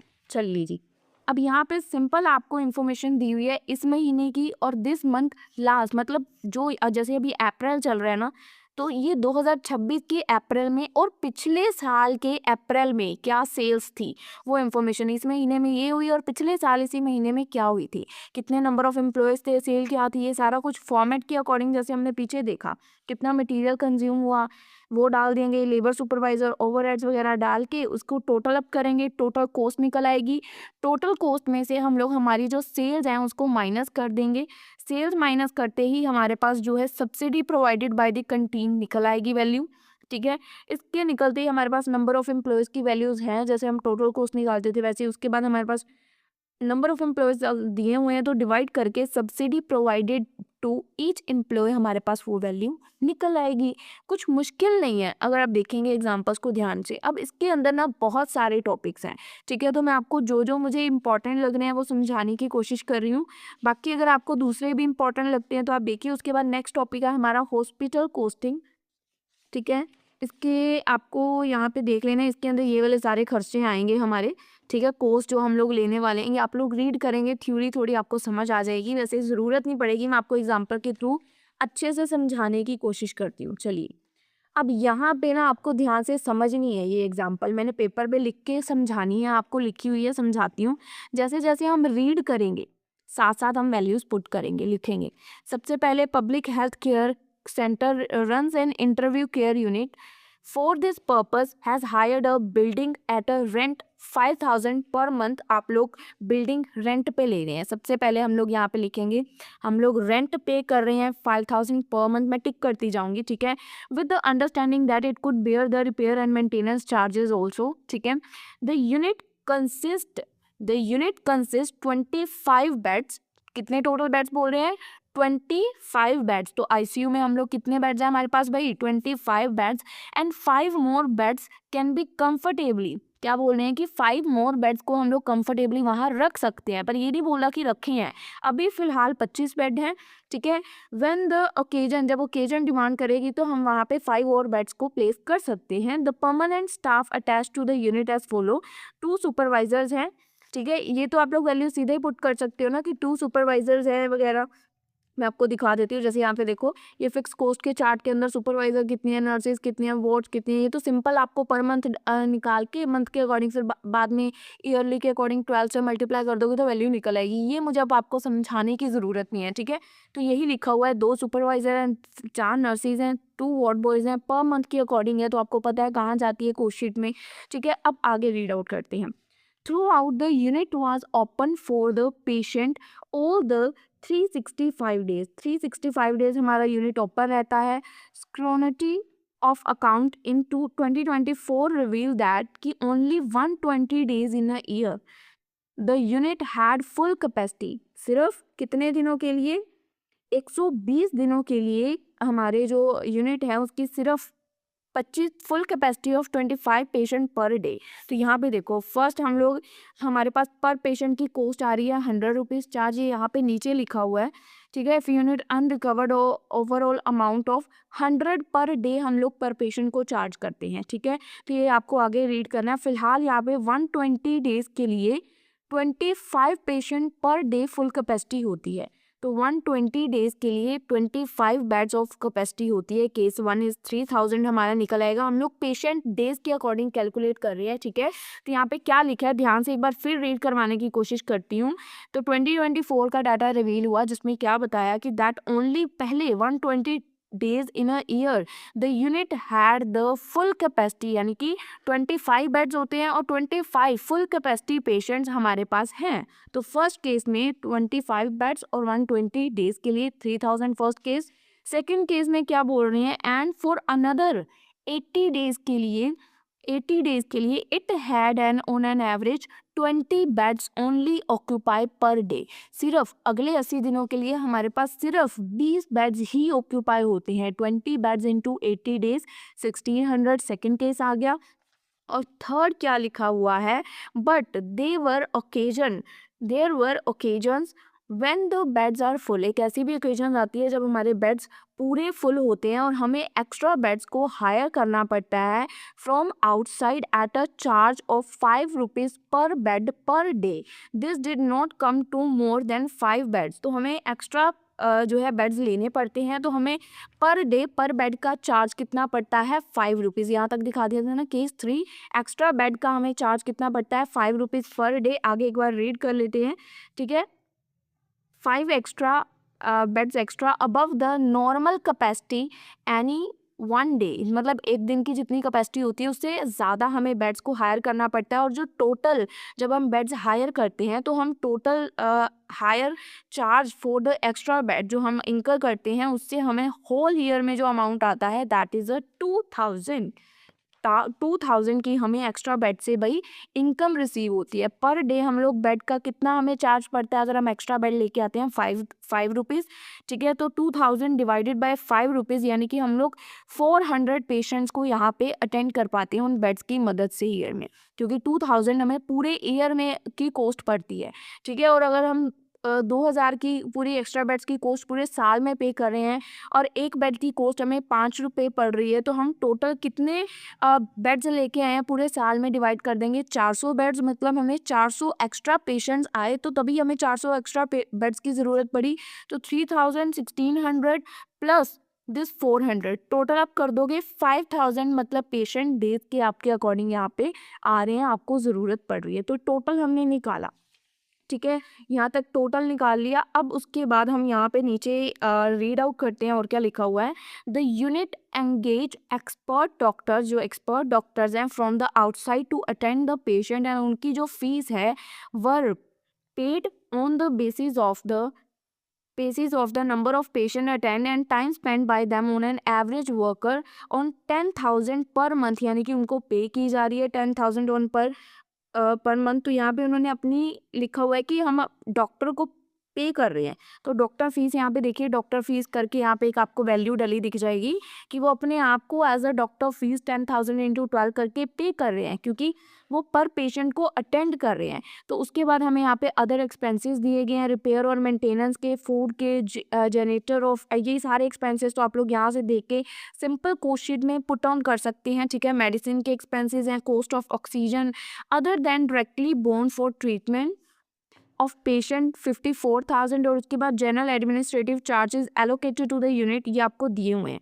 यहाँ तक हमने स्टेटमेंट रीड कर ली, ठीक है जी। अब ये देखो सिंपल आपको ना क्वेश्चन के अंदर दिए हुए हैं वैल्यूज़, तो आप लोग ये वैल्यूज़ यहाँ पे पुट कर देंगे कि फूड की इतनी वैल्यू आ रही है, ठीक है। ये सारी वैल्यूज़ आपको वहाँ पे गिवन है। उसके बाद ये आपकी मार्जिनल कॉन्ट्रीब्यूशन आ जाएगी। उसके बाद फिक्स कॉस्ट भी मैंने आपको स्टार्टिंग में दिखाई, आपको दी गई। ये वैल्यू अभी मैंने आपको निकालनी नहीं बताई, मैं बताती हूँ कैसे निकलेगी। उसके बाद आपके यहाँ पे रेंट वगैरह, रिपेयर वगैरह, ये सिंपल वैल्यूज़ हैं, आपको सारी लिखी हुई हैं। इसमें मैंने कुछ भी नहीं बताना, आपको सिंपल पुट करनी है फॉर्मेट के अकॉर्डिंग। देखो फ्रेंड्स, यहाँ पे ये आप लोगों ने अभी यहाँ पे एक वैल्यू निकाली थी 5000 पेशेंट्स डे, और मैंने स्टेटमेंट में आपको बोला था, यहाँ पे लिखा हुआ है देखो, if the unit recover an overall amount of 100 per day on an average from each patient से हम लोग 100 पर डे चार्ज कर रहे हैं, 5000 पेशेंट डेज आ रहे हैं, तो हम लोग टोटल इनकम निकाल लेंगे। 100 पर डे हम उनसे चार्ज कर रहे हैं, 5000 पेशेंट्स आ रहे हैं, 5000 इंटू 100 5 लाख रुपीज़। तो यहाँ पे फर्स्ट वैल्यू क्या लिखी हुई है कि कितनी इनकम हमें रिसीव हुई। 100 इंटू 5000 पेशेंट डे करके आपको इतनी इनकम रिसीव हुई 5 लाख रुपीज़। इनकम में से आपको पहले अपनी वेरिएबल कॉस्ट, जो आपकी वेरिएबल कॉस्ट आती है उसको माइनस करना है। इसको आप इसमें से माइनस कर दोगे, आपके पास यहाँ पे निकल आएगी आपकी सिंपल फिक्स कॉस्ट। इसमें से फिक्स कॉस्ट में से अब आप अपनी कॉन्ट्रीब्यूशंस को माइनस करोगे, ठीक है। कॉन्ट्रीब्यूशन जो कि आप सैलरीज वगैरह पे करते हो, रेंट वगैरह पे करते हो, वो कॉन्ट्रीब्यूशंस है, ठीक है। इसमें से अब आप अगली वैल्यूज़ को माइनस करोगे। अभी मैं ना, अगर आपने इसकी थ्योरी देखी होगी तो थ्योरी में मैंने आपको समझाया था कि हम लोग पहले अपनी इनकम में से वेरिएबल कॉस्ट माइनस करते हैं। जब हम वेरिएबल कॉस्ट माइनस कर देते हैं तो हमारे पास निकल के आते हैं इसके कॉन्ट्रीब्यूशंस। अगर आपने इसकी थ्योरी देखी होगी तो आई थिंक आपको पता होगा, कॉन्ट्रीब्यूशंस निकल आएंगे। कॉन्ट्रीब्यूशंस में से फिर हम फिक्स कॉस्ट माइनस करेंगे, उसके बाद हमारे पास प्रॉफिट निकल के आएगा। ये थ्योरी का पॉइंट अगर आपने थ्योरी में समझा होगा तो आपको ये चीज़ अभी इजीली क्लियर हो रही होगी। ठीक है, पहले हमने अपनी इनकम देखी कितनी हुई, कॉस्ट में से देख के हमने, ठीक है, कॉस्ट में से जितनी भी हमारी सेलिंग्स हुई उसमें से हमने पहले वेरिएबल कॉस्ट माइनस की, कंट्रीब्यूशन निकल आई, मार्जिनल कंट्रीब्यूशन यहाँ पे लिखा हुआ है। कंट्रीब्यूशन में से अब हम हमारी फिक्स कॉस्ट माइनस करेंगे, फिक्स कॉस्ट के जितने भी खर्चे हैं हमने यहाँ पे लिखे टोटल करके और उसको उसमें से माइनस किया, तो यहाँ हमारा प्रॉफिट निकल आया। ठीक है, ये फॉर्मूला है। ठीक है, प्रॉफिट सर्विस पोस्टिंग में इसी तरह से निकाला जाता है, प्रॉफिट निकल आया। उसके बाद अब हमें क्वेश्चन में और आगे क्या लिखा हुआ था, the unit wants to work on a budget but the number of patients require intensive care is a very uncertain factor, assume the same revenue and expenses prevail in 2026 to find instant work out the number of patients. कितने number of patients हैं, ठीक है, आपको break even के लिए ज़रूरत है। तो सिंपल है, आपको यहाँ पे देखो प्रॉफिट पर पेशेंट निकालना है। पहले तो यहाँ पे हमने हमारा यहाँ पे प्रॉफिट निकला है, पर पेशेंट के लिए कैसे निकलेगा, ये हमारा प्रॉफिट है और हमारे पास टोटल कितने पेशेंट्स आ रहे हैं हमने यहाँ पे निकाले थे 5000 पेशेंट डेज, है ना, 3 केसेस के थ्रू हमने यहाँ पे निकाले थे। ठीक है, तो इसको इसके साथ डिवाइड कर दोगे तो आपका प्रॉफिट पर पेशेंट निकल आएगा। टोटल इतना प्रॉफिट है, इतने पेशेंट है, पर पेशेंट को पर पेशेंट से हमें कितना प्रॉफिट हो रहा है, 12.27 रुपीज़। उसके बाद ब्रेक इवन पॉइंट लिखा हुआ है, तो ब्रेक इवन का क्या फॉर्मूला है, जो फिक्स कॉस्ट है divided by contribution. Fix cost कौन सी है, जो हमारी ये टोटल निकली, ये फिक्स कॉस्ट है। कंट्रीब्यूशन कौन सी वैल्यू है, ये वाली जो माइनस करके आई, ए और बी को माइनस करके इनकम में से वेरिएबल कॉस्ट माइनस करोगे तो कंट्रीब्यूशन निकलता है। ये फॉर्मूला मैं आपको बार बार क्यों समझा रही हूँ, क्योंकि ये थ्योरी में भी आपको दिखेगा। ठीक है जी, तो कंट्रीब्यूशन ये है और इनकम हमारी 5 लाख रुपीज़ हमने अभी निकाली भी थी और ऊपर मैंने आपको दिखाई भी। ठीक है, fix cost divided by contribution into income करोगे तो आपका ब्रेक इवन पॉइंट निकल आएगा। ब्रेक इवन पॉइंट निकल आएगा। अब ब्रेक इवन पॉइंट हमारा है जी 3,81,033 रुपीज़। जब ये आ जाएगा तो हमारा इसके ऊपर जो वैल्यू जाएगी that is our break even point की, इसके ऊपर जा रही है। और इसको आप 100 हम पर पेशेंट से 100 चार्ज कर रहे हैं ना, तो 100 डिवाइड कर दोगे तो आपकी कितने टोटल पेशेंट्स आ रहे हैं आपको दिन के पता चल जाएगा कि हमें 3813 पेशेंट्स आ रहे हैं एक दिन में। ठीक है, तो यहाँ पे वही कैलकुलेशन की हुई है, ये जो 5000 वाली कैलकुलेशन है ना, जो ये 5000 हमने यहाँ पे निकाला, केस 1 3000, केस 2, केस 3, तो यही लिखा हुआ है यहाँ पे भी 25 day beds into 120 days, 20 beds into 80 day और 2000 एक्स्ट्रा बेड का जो हमें चार्ज लग रहा है, मतलब पे करें हैं पूरे साल में, और एक बेड की कॉस्ट इतनी आ रही है, तो टोटल हमने कितने बेड्स लिए, तो 400 टोटल करके 5000 पेशेंट डेज यहाँ निकाला हुआ है। एग्जाम्पल में ना कुछ मुश्किल नहीं है अगर आप तरीके से समझोगे। अब अगर मैं आपको ये पेपर पे करके ना दिखाऊं, तो पहले मैं खुद ऐसे रीड कर रही थी, मैं खुद कंफ्यूज थी क्वेश्चन में लिखा क्या हुआ है। अगर आपने ये चीज़ जो मैंने पेपर पर लिखी है, या तो इसको मैंने तो इसी में रख देना है बुक में, कि कल को जब भी मैं ये क्वेश्चन देखूं तो इस तरीके से स्टेप वाइज मुझे समझ आए कि मैं क्वेश्चन में क्या कर रही हूँ। ऐसे तो क्योंकि ये क्वेश्चन समझ नहीं आएगा, क्वेश्चन है काफ़ी कॉम्प्लिकेटेड। अगर आप एज ए न्यू कह सकती हो कि फर्स्ट टाइम इस चैप्टर को हाथ लगा रहे हो, मैंने फर्स्ट टाइम लगाया था और मुझे इस चैप्टर को प्रिपेयर करने में इस वीडियो के लिए आई थिंक काफ़ी दिन लग गए हैं, क्योंकि ये थोड़ा न्यू है आपके सिलेबस में चैप्टर। पर मैंने कोशिश की है कि मैं समझा पाऊँ। आई डोंट नो मैं कितना समझा पाई हूँ, शायद अगले साल जब वीडियो बनाऊँ तो और अच्छे से एक्सप्लेन कर पाऊँ, पर फिलहाल जो मैं समझा पा रही हूँ होप सो। नेक्स्ट टॉपिक क्या है, होटल कॉस्टिंग। ठीक है जी, होटल कॉस्टिंग के लिए हमने अलग से फिर से नोट्स बनाए हैं, तो वो मैं आपको दिखाती हूँ होटल कॉस्टिंग के। ये देखिए, मैं आपको पेपर मैंने वही रखा हुआ है जहाँ इसका कंसेप्ट आएगा। होटल कॉस्टिंग का फॉर्मूला सेम वैसा ही होता है जैसे हम पैसेंजर किलोमीटर निकाल लेते हैं। यहाँ हमने रूम्स के अकॉर्डिंग, क्योंकि होटल के अंदर क्या होता है, कमरे होते हैं। ठीक है, रूम्स डेज, नंबर ऑफ कितने रूम्स है, कितने दिनों के लिए दे रहे हैं, और कितने होटल में टोटल रूम है उसमें से कितने % ऑक्यूपाई हुए हैं। पर डे निकालने के लिए टोटल कॉस्ट जो हमारी कॉस्ट शीट से निकलेगी डिवाइडेड बाय जो हमारे रूम्स डे जैसे पैसेंजर किलोमीटर करते थे वो। ठीक है, ऑक्यूपाई जो है सीजन वेरी अकॉर्डिंग वेरी कर सकती है, और number of rooms different types के हो सकते हैं। क्या होटल में आप ही बताओ एक ही तरह के कमरे होते हैं? नहीं जी, होटल में काफ़ी टाइप के कमरे होते हैं। Single bedroom, double bedroom, super deluxe, luxury rooms, बहुत तरह के रूम्स होते हैं। तो क्या हमें सभी को एक ही तरह की कॉस्ट असाइन करनी चाहिए? देखो, हम एक कोर्स निकाल रहे हैं बेसिक सी, तो उसको क्या हमें हर तरह के कमरे को असाइन कर देना चाहिए, चाहे सुपर लग्जरी है, चाहे डीलक्स रूम है, चाहे लग्जरी है, सबको एक तरह की कोर्स देना कहीं ना कहीं गलत नहीं हो जाएगा, क्योंकि सबको सुविधा अलग अलग मिलती है। जो सिंपल बेसिक रूम वाला होगा उसको बिल्कुल थोड़ी सी सुविधा मिलेगी, जो लग्जरी वाला होगा या कह सकते हैं सुपर डीलक्स होगा उसको बहुत ज़्यादा एक्स्ट्रा सर्विसेज दी जाएंगी, कह सकते हैं एक्स्ट्रा बेनिफिट्स मिलेंगे, ठीक है ना। तो जो दूसरे नंबर पे होगा डीलक्स या एक्स्ट्रा डीलक्स, उसकी कॉस्ट दुगनी नहीं होगी, उसके चार्जेस भी तो रूम के डबल होंगे ना। अगर इसके पर डे के 1000 चार्जेस हैं तो इसके लग्जरी रूम के 2 to 3000 चार्जेस होंगे। तो ये हम ये मान सकते हैं कि सिंपल रूम से जो लग्जरी है उसके अंदर फैसिलिटीज़ भी दो गुना होती हैं और उसकी कॉस्ट भी दो गुना होती है। तो ये चीज़ अभी आपको समझ आ गई थोड़ी सी, इसका आगे यूज़ है दो गुना का, तो याद रखिएगा, ठीक है।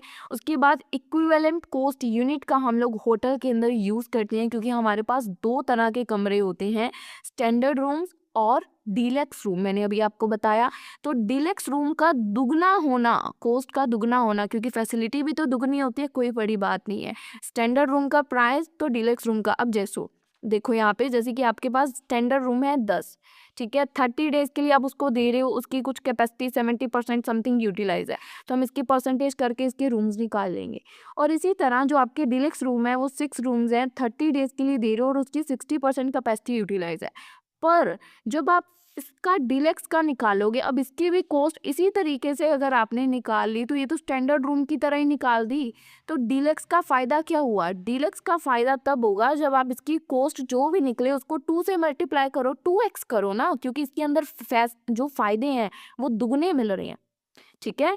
अगर तो हम सिंपल इसको 2x को छोड़ के इसको कैलकुलेट करेंगे, इसको ऐड करेंगे, 348 जैसे हमारी वैल्यू बनी, इसकी मदद से अब हम जब हम वहाँ पे जाके कैलकुलेशन करेंगे टोटल कॉस्ट 348 लेके, तो ये हमारी कैलकुलेशन गलत हो जाएगी, क्योंकि हमने दोनों को स्टैंडर्ड तरीके से ही लेके चले। डीलक्स कब होगा? जब एक की कॉस्ट हम दुगनी कर दें, तो इसको जब आप 2 से मल्टीप्लाई करोगे, इसकी वैल्यू डबल करके, जब आपका एक डीलक्स के अकॉर्डिंग और एक सुपर डीलक्स के अकॉर्डिंग वैल्यू निकलेगी, तब आपका आंसर करेक्ट आएगा। ध्यान से समझो, इसकी कॉस्ट अलग होनी चाहिए ना डीलक्स की, क्योंकि इसके अंदर सुविधा ज़्यादा है। So different category of service, उसके लिए हम लोग इक्विवेलेंट यूनिट कंसेप्ट का यूज़ करेंगे। इतनी कंसेप्ट आपको क्लियर है, उम्मीद करती हूँ। चलिए अब पहला एग्जाम्पल ही देखो, इसके अंदर क्या बोल रहे हैं। प्रिंस होटल है, 3 तरह के रूम्स है, super deluxe, deluxe and semi deluxe. अब देखो 3 तरह के रूम्स हैं। स्टेटमेंट थोड़ी चटपटी सी है, ध्यान से समझना, ठीक है। मैं आपको स्टेटमेंट समझाने की कोशिश कर रही हूँ। 3 तरह के रूम्स हैं, there are 20 super deluxe room. यहाँ पे लिखते जाएं, इजी रहेगा, चलिए लिख लेते हैं। सुपर डीलक्स यहाँ पे लिख देते हैं, सुपर डीलक्स। कौन कौन तरह से रूम है? सुपर डीलक्स, डीलक्स, एक सुपर डीलक्स है, सेकंड डीलक्स है, ठीक है। थर्ड कौन सा है? थर्ड है हमारे पास सेमी डीलक्स, ठीक है, सेमी डीलक्स। तीनों लिख दिए मैंने ताकि हमें कंफ्यूजन ना हो, तीनों नाम लिख दिए।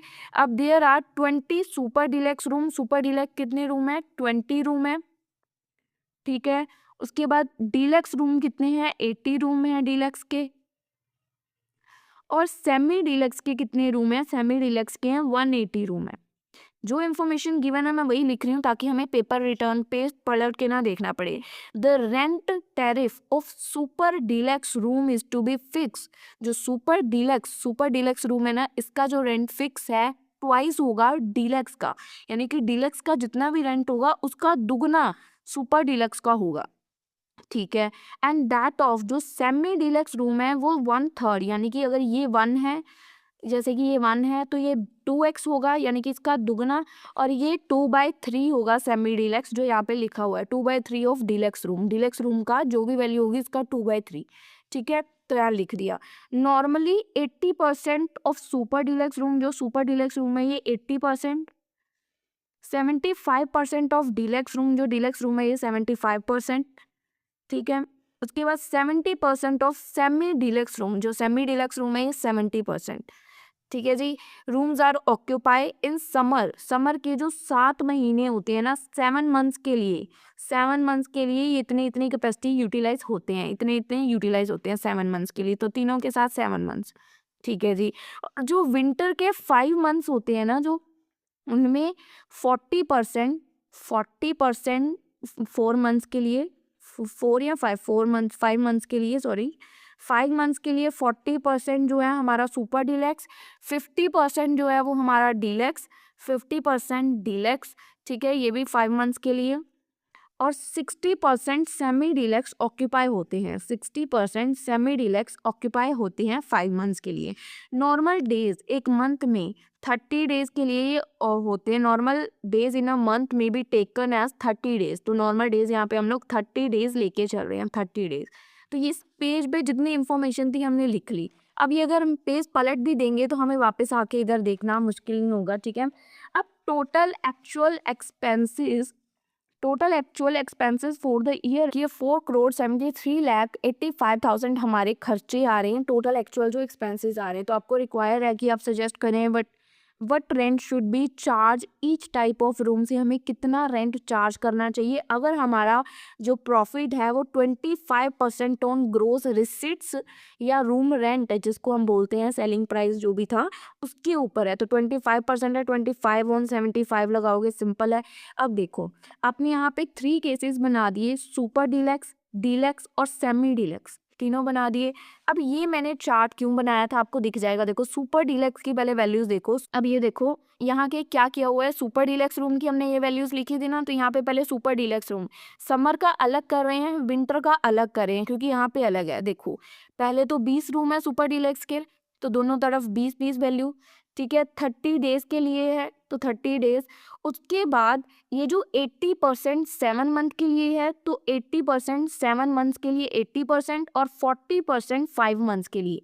सिंपल कैलकुलेशन कर लो। अब आप बोलोगे दीदी ये 2x क्यों नहीं किया, ये अभी हम कैलकुलेट करेंगे, पहले इतना समझ लो। सुपर डीलक्स की ये कैलकुलेशन होगी, यहाँ पे आपने निकाल दिया, ठीक है। उसके बाद डीलक्स रूम में 80 रूम है, समर के लिए 75% और दूसरे के लिए 50%, ठीक है। तो यहाँ पे डीलक्स में देखो 80 रूम्स है, 80 इंटू 30 डेज इंटू 7 मंथ्स के लिए 75% और 5 मंथ्स के लिए 50%, ठीक है। सेम इसी तरह सेमी डीलक्स रूम के लिए 180 रूम है, 180 रूम है, 30 डेज के लिए, 7 मंथ्स के लिए 70% और 5 मंथ के लिए 60%, इतनी लिख दी। अब आप इन वैल्यूज़ को कैलकुलेट करोगे, ये वैल्यूज़ निकल आएंगी, दूसरी ये निकल आएंगी, तीसरी ये निकल आएंगी। अब यहाँ पे क्या बोला था, डीलक्स अगर 1 है तो सुपर डीलक्स 2x होगा और सेमी डीलक्स 2/3 होगा। तो यहाँ पे ये लिखा है 1 यहाँ पे मल्टीप्लाई, इसको देखो, इसको ये जो डीलक्स है इसको 1 से मल्टीप्लाई किया है, सुपर डीलक्स को 2 से मल्टीप्लाई किया है क्योंकि ये दुगना होगा, और जो सेमी डीलक्स है इसको 2/3 से मल्टीप्लाई किया है। क्लियर है, इसको 2/3 से मल्टीप्लाई किया है, तो ये 1 है, इसको मल्टीप्लाई करके बाहर निकाल लोगे, इसको 2/3 को मल्टीप्लाई करके बाहर निकाल लोगे।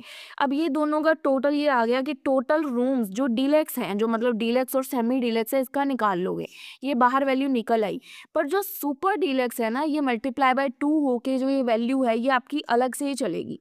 अब देखो टोटल आपकी जो एक्सपेंसेस हुए हैं 4,73,85,000, ये प्लस उसके बाद जो हमें प्रॉफिट बोला गया था, प्रॉफिट ऑन रिसीट्स या रूम के जो रेंट के ऊपर है, ठीक है। तो आप लोग इसका प्रॉफिट 25/75 करके लगा दोगे, तो प्रॉफिट ऐड करने के बाद आपकी ये वैल्यू आ जाएगी, ये वैल्यू आ जाएगी। अब रूम रेंट पर डीलक्स रूम के रेंट के अकॉर्डिंग सिर्फ डीलक्स रूम का टोटल देखो, यहाँ पे जो हमारी ये जो डीलक्स और सेमी डीलक्स है दोनों ऐड करके, डीलक्स और सेमी डीलक्स करके 56,160 आ जाएगा। तो आपका ये जो अमाउंट है जो आपने यहाँ पे टोटल निकाला है, टोटल कॉस्ट प्रॉफिट ऐड करके, तो इसको आप डिवाइड कर दोगे रूम के रेंट, जो आपका टोटल डीलक्स रूम का रेंट, ये आपने वैल्यू निकाली थी ना, टोटल रूम्स इतने हैं, तो आप इसको इसके साथ माइनस करोगे तो रूम रेंट पर डीलक्स रूम निकल आएगा। जब आपने, अब ये आपकी वैल्यू निकल आई, अब ये वैल्यू निकल आई ना, जब आपने डिवाइड में ये लिया, ये इसके अंदर आपका सुपर डीलक्स ऐड नहीं है, देखो ध्यान से, डीलक्स और सेमी डीलक्स है, सुपर डीलक्स ऐड नहीं किया था हमने यहाँ पे, ठीक है। इन दोनों को ऐड करके जब आपने यहाँ पे ये जो वैल्यू निकाली है कि टोटल अमाउंट जो हम रेंट का निकाल रहे हैं कितनी कॉस्ट पे, वो जब हम ऐड करके यहाँ पे निकाल रहे हैं ना, ये जब निकल आया 6,31,80,000 सेलिंग प्राइस जिसको बोलते हैं, उसके डिवाइड में आपने इतने रूम रख दिए कि ये हमें प्रॉफिट या टोटल कॉस्ट हमें इतनी आ रही है, और डिवाइड में हमारा ये जो इतने रूम्स है, तो पर रूम से हमें कितना रेंट रिसीव होगा डीलक्स रूम से, दैट इज 1125। अगर हमें डीलक्स के पर रूम से इतना रेंट रिसीव होगा तो सुपर डीलक्स से उससे दुगना होगा। हमने यहाँ पे यही तो ड्रॉ किया था, इसका वजूद यहाँ पे क्लियर होगा। इससे जितना रेंट, पहले हम डीलक्स और सेमी डीलक्स का निकालेंगे, इसका निकाल के डीलक्स की वैल्यू निकलेगी। डीलक्स का जितना आया उसका दुगना सेमी सुपर डीलक्स का और उसका 2/3 सेमी डीलक्स का। तो यही किया हुआ है, जो ये वैल्यू निकल आई ना 1125, ये सिर्फ डीलक्स रूम की कॉस्ट निकली कि एक कस्टमर से डीलक्स रूम का हम 1125 रुपये चार्ज कर सकते हैं। तो सुपर डीलक्स की जो कॉस्ट होगी वो इससे दुगनी होगी, तो इसको मल्टीप्लाई बाय 2 कर दो, 2250 सुपर डीलक्स की कॉस्ट। और जो सेमी डीलक्स है इसका 2/3 कर दो, यानी कि इससे भी कम, डीलक्स से भी छोटा रूम हो जाएगा 750। तो हमने बीच वाले रूम की कॉस्ट निकाली पहले, ठीक है। तो आई थिंक आपको थोड़ा थोड़ा, मैं ज़्यादा नहीं बोल रही हूँ कि पूरा ही क्लियर हो गया होगा क्वेश्चन, थोड़ा थोड़ा मैं क्लियर करने की कोशिश कर रही हूँ, ठीक है जी। आई होप थोड़ी क्लियरेंस हुई है आपको। उसके बाद अगला क्वेश्चन जो है वो है सिनेमा हाउस कॉस्टिंग। इसके अंदर भी देखिए क्या गिवन है आपको, मैनेजर की कॉस्ट गिवन है, गेट कीपर, एक मैनेजर की कॉस्ट है, 10 गेट कीपर्स हैं, 2 ऑपरेटर्स हैं, 4 क्लर्क्स हैं। उसके बाद आपको एक्सपेंसेस दिए गए हैं, इलेक्ट्रिसिटी, कार्बन, मिसलिनियस, एडवर्टाइजमेंट, ठीक है, ये सिंपल एक्सपेंसेस दिए गए हैं। उसके बाद प्रीमाइसेस जो हैं उनकी वैल्यू जो है 50 लाख है और एस्टिमेट किया गया है कि उसकी लाइफ जो है 20 ईयर्स के लिए है। तो आप इसको डिवाइड करके डेप्रिसिएशन निकाल सकते हो, ठीक है। Projector and other equipment 15 lakh है और विच 10% डेप्रिसिएशन टू बी चार्ज, जो इक्विपमेंट्स हैं उनके ऊपर भी 10% डेप्रिसिएशन चार्ज होगी। बिल्कुल ही आसान क्वेश्चन है भाई, कोई भी इसमें ना दिक्कत वाली बात नहीं है। देखो जो जो वैल्यूज गिवन है यहाँ पे डाली हुई हैं, सिंपल फिक्स चार्जेस और वेरिएबल चार्जेस, ठीक है। आपको मैनेजर की सैलरी गिवन है, गेट कीपर की सैलरी गिवन है, 10 गेट कीपर्स की सैलरी गिवन है तो 10 से मल्टीप्लाई होगा। Operating salary, clerk salary, administrator, यहाँ पे देखो डेप्रिसिएशन और प्रोजेक्टर और इक्विपमेंट और बिल्डिंग की अलग, दोनों की डेप्रिसिएशन डाली हुई है। वेरिएबल में जो वेरिएबल के चार्जेस आपको गिवन है डाल दो, सबको ऐड कर दो, ए और बी को ऐड कर दो, तो आपकी टोटल ऑपरेटिंग कॉस्ट निकल आएगी। इतना तो क्लियर है। उसके बाद यहाँ पे क्या लिखा हुआ है, daily shows are run throughout the year, total capacity is 625 seats. कितनी सीट्स हैं भाई, टोटल सीट्स कितनी है यहाँ पे लिखा ही हुआ है मैंने, 625 सीट्स हैं total, which are divided into 3 classes. 3 classes में हमने उनको डिवाइड किया। बी सर्कल की जो सीट है दैट इज 250, तो बी के सामने मैंने यहाँ पे 250 लिखा हुआ है, देखिए, ठीक है। ए सर्कल की 250 सीट्स हैं, ए सर्कल की 250 सीट्स हैं ए सर्कल की, और बालकनी वाली जो सीट्स हैं वो 125 है, तो बालकनी वाली सीट्स यहाँ पर मैंने लिख दी 125। तो असरटेन द कोस्ट पर शो अज्यूमिंग दैट की जो 20% ऑफ सीट्स अवेलेबल हैं वो रिमेन वैकेंट रहेंगी। फर्स्ट केस में जो बोल रहे हैं कि 20% सीट्स जो है वैकेंट रहेंगी। सेकंड वाले में जो weighted is to be given to 3 classes जो है वो 1:3 रेशियो में आप इसको एलैबोरेट करोगे। चलो जी यहाँ पे देखो, फर्स्ट केस में क्या बोला है भाई उन्होंने, 20% सीट सिर्फ अवेलेबल है, मतलब 20% सीट्स आर रिमेन वैकेंट, खाली रह गई। तो सिंपल है, वैकेंट कैपेसिटी कितनी यूज हुई वो कैसे निकाल लोगे भाई, इतनी इतनी सीट्स हैं, इसमें से 20% तीनों की, 20% तीनों की सीट्स खाली रह गई। तो सिंपल है, 80% निकाल लो, 250 का 80%, 200, 250 का 80%, 200, 125 का 80%, 100, 20% तीनों की वैकेंट रह गई। तो कितनी कैपेसिटी यूज हुई, 500 सीट्स भाई हमारी यूज हुई, ठीक है। टोटल नंबर ऑफ शोज, अब देखो ये चीज़ ना, जो नंबर ऑफ शोज हैं, मैंने पूरी स्टेटमेंट 5 से 6 बार रीड की, ये 3 शोज पर डे क्यों आया मुझे नहीं समझ आ रहा। तो आप लोग प्लीज़ ये देखिए कि कहाँ से आया, मैंने काफ़ी कोशिश की है ढूंढने की, पर अगर आप लोग ये भी अज्यूम कर सकते हैं, पर ये सीट्स की मेजरमेंट है तो 3 है, तो मुझे नहीं समझ आया। और यहाँ पे 3 क्लासेस में लिखा हुआ है, शायद इस वजह से ये मुझे 3 का लॉजिक नहीं समझ आया कि कैसे आया 3 क्लासेस का, ठीक है। पर आप लोग कुछ भी अब अज्यूम कर सकते हो, ये 3 मैं जेन्युइनली बता रही हूँ, मुझे नहीं समझ आया 3 शोज़ पर डे क्यों लिया है।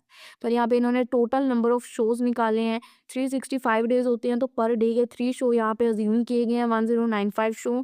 तो कैलकुलेशन ऑफ मैन शोज को कैलकुलेट कर रहे हैं, तो नंबर ऑफ सीट्स कितनी है, 500, ठीक है। Number of seats, number of shows कितनी है और वेटेज कितनी है, वेटेज जैसे कि उन्होंने बोला था 1:2:3 रेशो, है ना।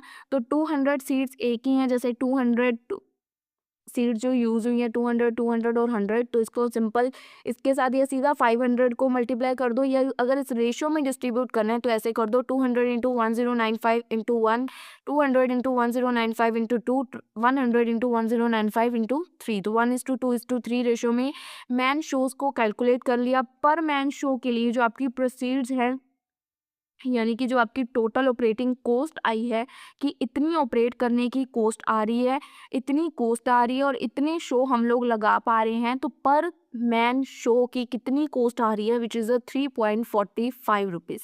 3.45 रुपीज़ हमें पर मैन की कॉस्ट आ रही है, और यहाँ पे इन्होंने सिंपल जो कॉस्ट आई है 3.45 रुपीज़ उसको वेटेज में डिस्ट्रीब्यूट कर दिया 1 2 3 की इसको जो बी सर्कल है उसको 3.45 आएगी, दूसरे को दुगनी आएगी 6.90 और तीसरे को थर्ड बैल्कनी वाले को 3 टाइम्स कॉस्ट आएगी। तो आप इसको मल्टीप्लिकेशन कर सकती हैं। ठीक है जी। सो आई होप थोड़े थोड़े मैं क्वेश्चंस को एक्सप्लेन कर रही हूँ। मैं ये नहीं एक्सपेक्ट कर रही हूँ अपने आप से कि मैं आपको बहुत ज़्यादा डिटेलिंग दे पा रही हूँ, क्योंकि मुझे पता है मुझ में खुद में अभी बहुत सी यहाँ पे गलतियाँ मैं कर रही हूँ, समझाने में बहुत ज़्यादा अच्छे से नहीं एक्सप्लेन कर पा रही हूँ, फिर भी मैं अपना बेस्ट ट्राई कर रही हूँ यहाँ पे। अब उसके बाद हमारा ये क्वेश्चन है एक ऑपरेटिंग का, जिसको मैं कोशिश कर रही हूँ कि मैं समझा पाऊँ। अगर कहीं गलती हो जाए तो बता दीजिएगा, ठीक है। आरएसटी लिमिटेड, ये लास्ट क्वेश्चन है। RST limited manufacturers plastic moulded chairs हैं। 3 models of moulded chairs, all variations of the same design are standard, deluxe और एग्जीक्यूटिव। चेयर्स बना रहे हैं, 3 मॉडल्स हैं चेयर्स के, ठीक है। Company uses as operating costing system. अब यहाँ से ना ध्यान से समझना, RST limited has extrusion, form, trim और फिनिश। मतलब एक चेयर को ऑपरेट करने के लिए, बनाने के लिए 4 प्रोसेसेस से गुजरना पड़ता है। एक्सट्रूजन, फोरम, ट्रिम और फिनिश, ठीक है। 4 ऑपरेशन से गुजरना पड़ता है। Plastic sheets are produced by the extrusion operation. जो प्लास्टिक की शीट्स हैं उसको कौन ऑपरेट करता है? एक्सट्रूजन ऑपरेशंस के through. During the forming operation जो प्लास्टिक शीट्स हैं उनको मोल्ड किया जाता है। जो फॉर्म सेकेंड वाला है ना, फॉर्मिंग ऑपरेशन के थ्रू प्लास्टिक शीट्स को मोल्ड किया जाता है into chair seats and legs को वहाँ पे ऐड किया जाता है। थर्ड, उसके बाद स्टैंडर्ड मॉडल, जो थर्ड मॉडल है उसके अंदर इसको सोल्ड किया जाता है after the operation. During the trim operation, जो ये ट्रिम वाला थर्ड ऑपरेशन है, ट्रिम ऑपरेशन में उसकी आर्म्स को ऐड किया जाता है to the deluxe and executive model, to the deluxe and executive model and the chair edge are, उससे चेयर्स की एजेस स्मूथ हो जाती हैं। ओनली द एग्जीक्यूटिव, जो सिर्फ एग्जीक्यूटिव मॉडल है, एंटर करता है फिनिश ऑपरेशंस में। एग्जीक्यूटिव यानी कि जो फिनिश ऑपरेशन में एंटर करता है, ये एग्जीक्यूटिव आप समझ लो चौथा ऑपरेशन है हमारा, ठीक है। 3 मॉडल है यहाँ पे, स्टैंडर्ड, डीलक्स और एग्जीक्यूटिव, 3 मॉडल्स हैं और 4 इसकी ऑपरेशंस है, एंथ्रोजन, फॉर्म, ट्रिम एंड फिनिश, ठीक है। In which padding is adding all of units proceed receive the same step into which each operation in apply, यहाँ पे इंफॉर्मेशन दी गई है। अब देखिए यहाँ पे हमारे 3 मॉडल्स हैं, ठीक है, और 4 हमारे यहाँ पे वो जो प्रोसेस मैंने आपको बताया था ऑपरेशंस है, एंथ्रोजन, फॉरम, ट्रिम एंड फिनिश, ठीक है जी। अब मैं आपको ध्यान से क्वेश्चन का आंसर दिखा रही हूँ, ध्यान से सुनिएगा। सबसे पहले हमने इक्विवेलेंट यूनिट्स बनाने हैं जिसके अंदर हमारे 4 स्टेप्स हैं, एंथ्रोजन, फॉर्म, ट्रिम एंड फिनिश, ठीक है, इतना क्लियर है।